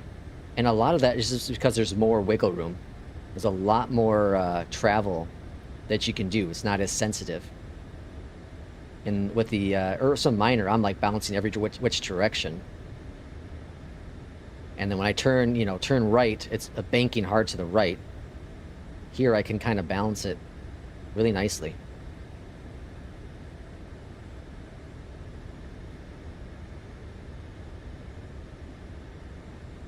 All right, I want to get my center line. We're going to treat this as if it's New Sky. How expensive? This, well, I got an open box, so this ain't coming. This came out to about $550. About $550. But full price, it's like $700 or something, plus tax, tariffs, or wherever you live, depending on country you're in. Shipping and all that jazz. Yeah, like this feels really, really nice. Really, really nice. 400. The corrections I can make are fantastic. I feel like I'm flying the Honeycomb Alpha right now. With the Honeycomb Alpha. Really, I honestly do. The corrections I can make with this are freaking incredible.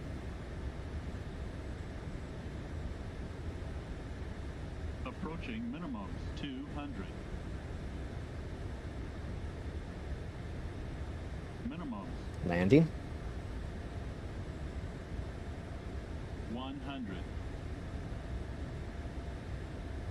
50, 40, 30, 20. Come on, buddy. Get down. Hold it. Off the center line, though. I don't like that. Floating it down the runway.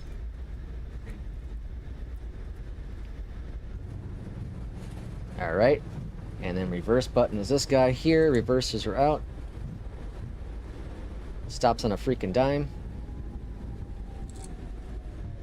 Welcome to I was gonna say Hotlanta. So the landing was cool. I don't know if you saw it, but the bounce is really neat. It shook the whole controller. That was freaking awesome. That was cool, and that's why I need that. That's why P2. That's why I'm saying I need that force feedback, because that's why I bought this. I want that rumble. If I don't have the rumble, it's no bueno. But that was really cool. Okay, we're gonna do one more quick test flight. We're just gonna stop right here. And then let's see if Atlanta said real quick. I want to see what our landing rate was. Atlanta, end flight, review flight, stats. A 191. I will take it. I will take it. A 191. Very good landing rate in the max. Very, very good. Okay, so let's go ahead and go to the menu. And now this one, we're going to do just a short little... We're going to fly around a little bit. Does the Moza vibrate? Yes, yeah. So it has force feedback.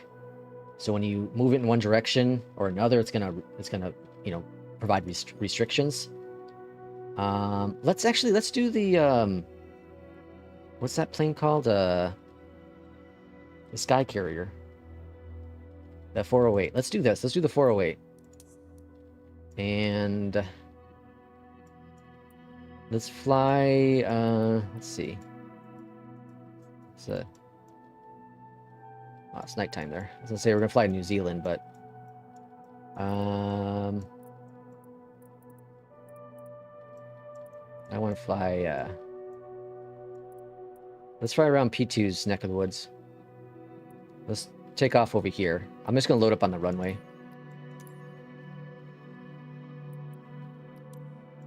That should work. And I'll change my profile to the GA one, because I think I saw a GA profile.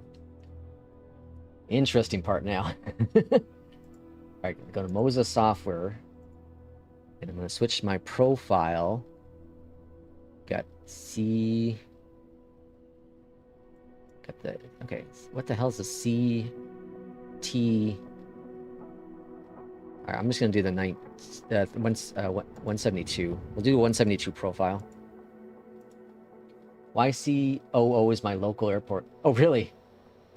All right, so now we're in a GA aircraft. We'll just do a little tour around Toronto here. All right, I don't have any views set up in this plane.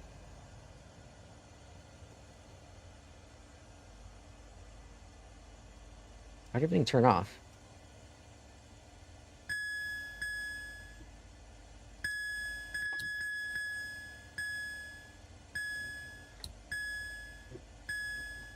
Oh, I know why. Okay, hold on. Let's go to my binding real quick. Controls. And... Oh, no, there isn't one for that. Oh, hold on, that's... wrong one. Here we go. Okay. Let's just go over to the Airbus. Okay, save it. Resume. I might have to restart it. Nope, there we go. I took off my conditioners and mixtures and all that jazz. Why are we not getting...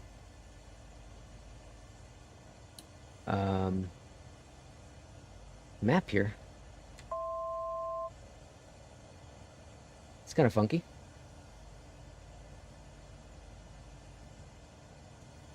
Okay, so let's do this as number 1. That's all we really need.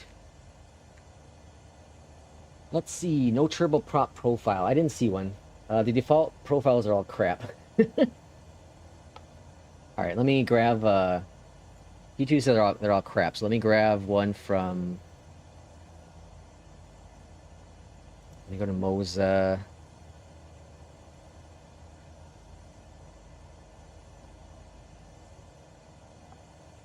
Let's see.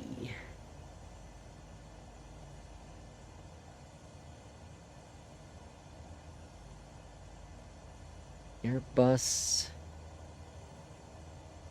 Apache. Bell.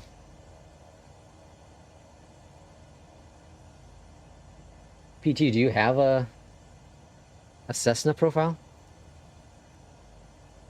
172. I'm just gonna find anything. I have one for the. I found one for the yoke. 152. Cessna. I can't find anything that's for Navy 9.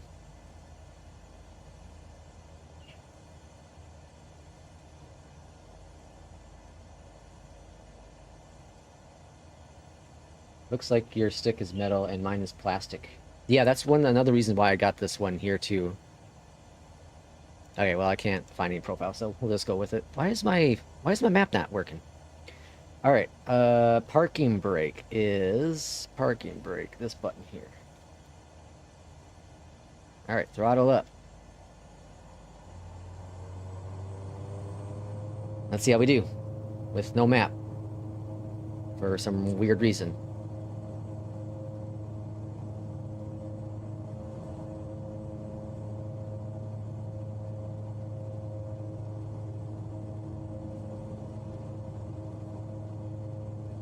I don't remember what speed this plane takes off, so we'll say about here.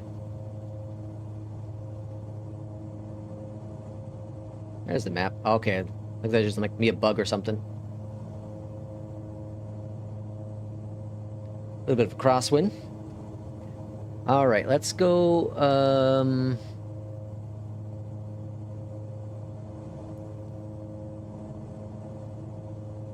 Let's fly over here. Pichu says, unfortunately not. No, okay. I can already feel the difference. There's a slight rumble with it, but I can definitely feel the difference of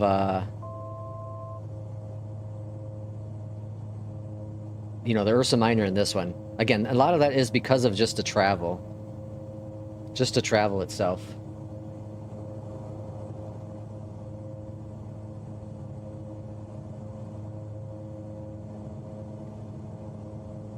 P2. Where the hell is Toronto? Pearson.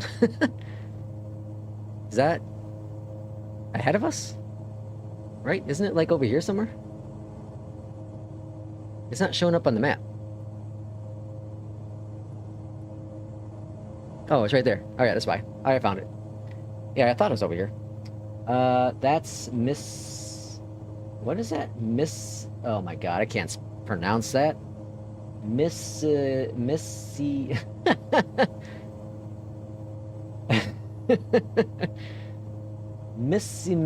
Gaga.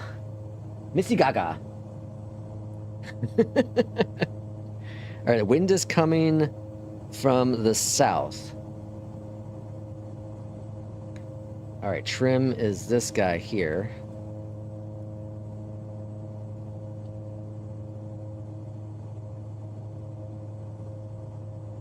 Alright, so we'll go ahead and swing on over to Toronto, Pearson, and then we'll land at the airport. That'll be our test with this plane. We'll see how we do. Again, this feels Mississauga. Mississauga? Is that right? I'm very impressed with how smooth it is. Like, I definitely struggle with the Ursa Minor. And side sticks for sure. Actually, because the wind's shifted now. Maybe it's just our altitude. Either way, we're going to do a crosswind if it is. We're going to test it. So we're going to go ahead and land over here.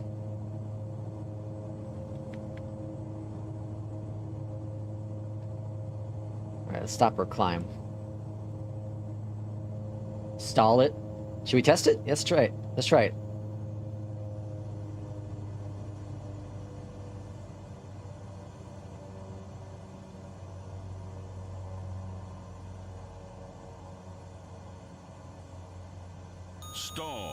Nope. Stall. No reaction. No reaction to the stick. No reaction. No stick shaker, nothing like that. No reaction to the stick. I was expecting a big, you know, shift or something, but that could be just the default profiles like PT was saying.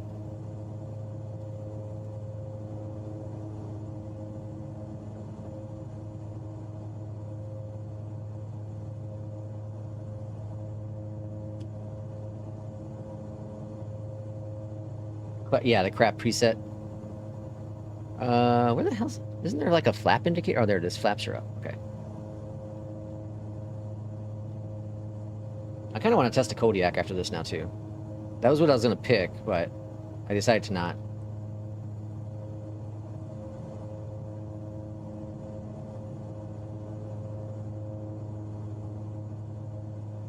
Alright, let's land that runway.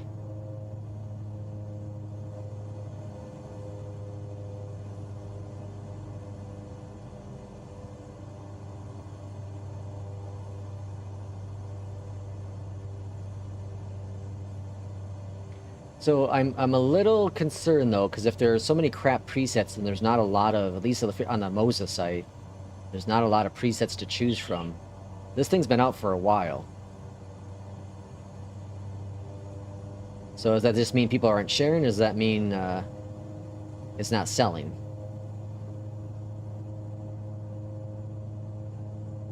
Alright, it's going to be crosswind here as well.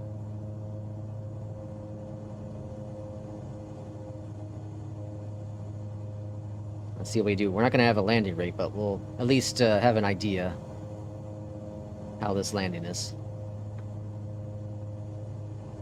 My little arm's getting tired.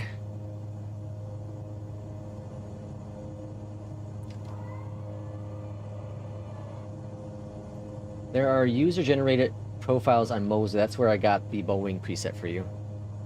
Yeah, that's where I went, though. I was on the Moza, on the Discord. Yeah. That's where I was looking. I didn't see any. I didn't see any for the GA stuff, at least.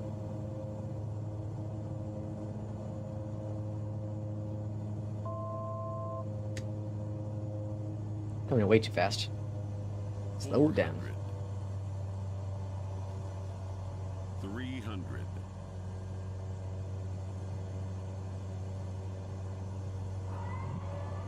200. 200.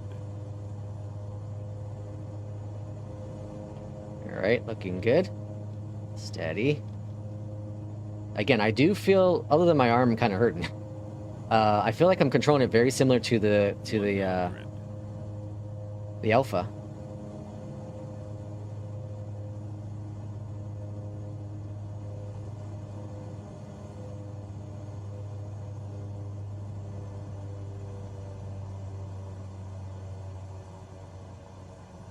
Alright, keeping it a little hot, so we're going to be floating it down the road a little bit here.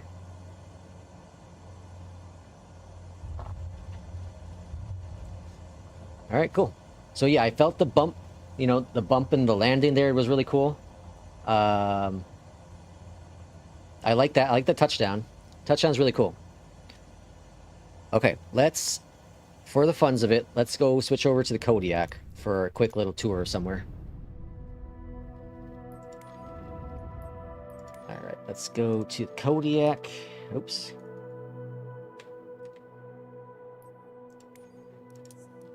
And then, let's go on down.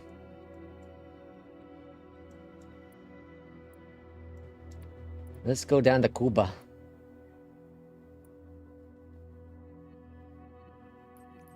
Well, that's loading in. Let's change my control here. Let's see. Bravo. CRJ, perfect. Deep botcha. That should work. Okay. Lex, don't use these sticks so much, your arm will hurt. My wife's out of town. What else am I supposed to do?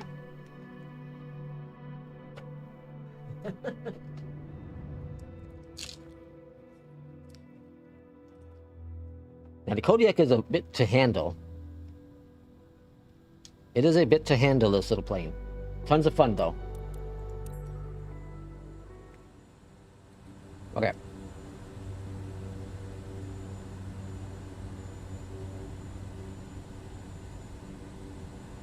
This must be broken on VATSIM update 4. Okay, here we go. Ready? Parking brake. Oh, looks like not. Okay, good. Flaps are set. Let's go. Get your ass off the ground. Throttle's up. I was doing it in my chair, was going back. All right, let's go.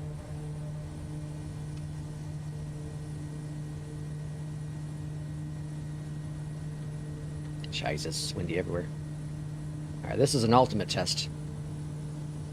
Oh, God. All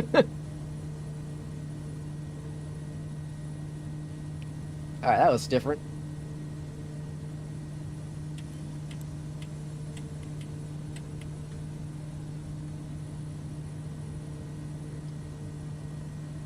It's a 15-knot headwind, but it definitely felt much different than that.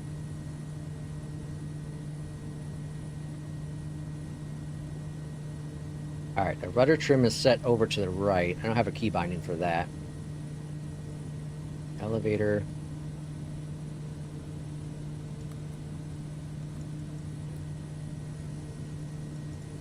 Don't sink.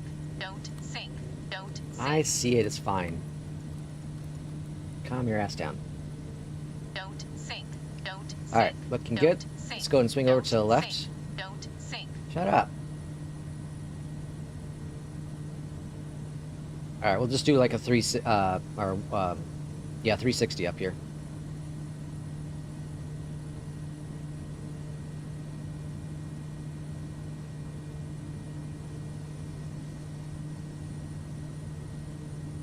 It was interesting, the way it felt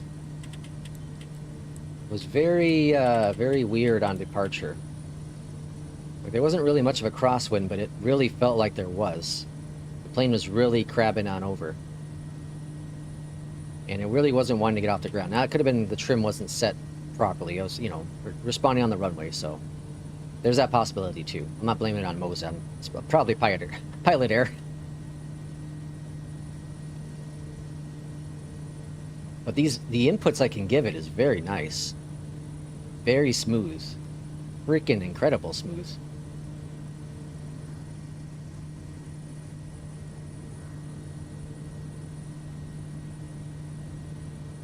Alright, let's go ahead and trim it up.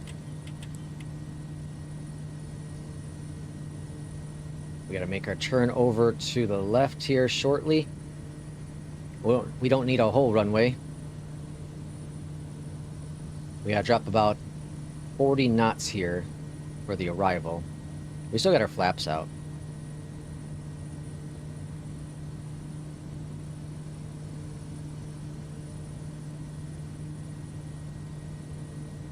Oops, wrong button. Alright, let's make a turn over. Reduce our throttle.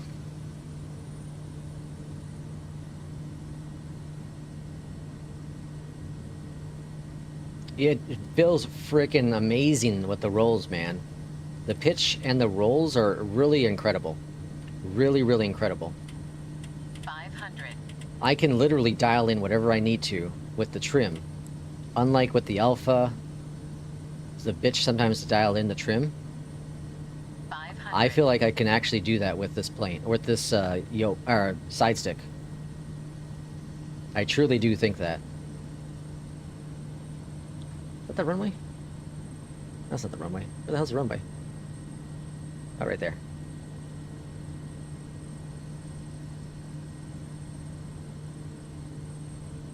Okay. Very good. Alright, here's the question point. Can we land straight on the runway? on the... So we get a bit of a crosswind here. Give a little bit of rudder. Jesus. Without flipping this bird over, can we do it? We didn't flip it. We didn't land, you know, center line, but we didn't flip it. That's an 11-knot crosswind. That's a rare feat for me to do in the Kodiak. Very, very rare feat for me to do in the Kodiak. Okay, okay. It's interesting. It's interesting. It felt good. It handled well. I'm pretty confident knowing Lex that he'll keep this Moza. It felt really good. That was a very nice flight. My hand hurts like a mother. But that was I like that. That was good. That was good. Okay, so I'm going to do some research to figure out if SimHub will work with it. If I can get SimHub to work with it, with the rumbling stuff, we're good to go. If I can't, that's a problem. That's a major problem. So we'll see what happens. We'll see what happens. But I'm going to end the stream here. It's 3 hours and 40 minutes, almost 4 hours. Jeez. I'm going to go take a shower because I feel disgusting. And then probably get some food and watch a movie with my cousin. So thanks everyone for coming in. We're going to try to do the group flight tomorrow. Once I get things figured out here, I'll let you know. We'll stay in touch with Discord. But again, thanks everyone for coming in. Thanks for hanging out with me for a couple hours, trying out this new Moza side stick. And I'll get my videos rendered today of the unboxing of both of them and get up on the channel. But again, thanks for watching. We'll see you tomorrow. Take care.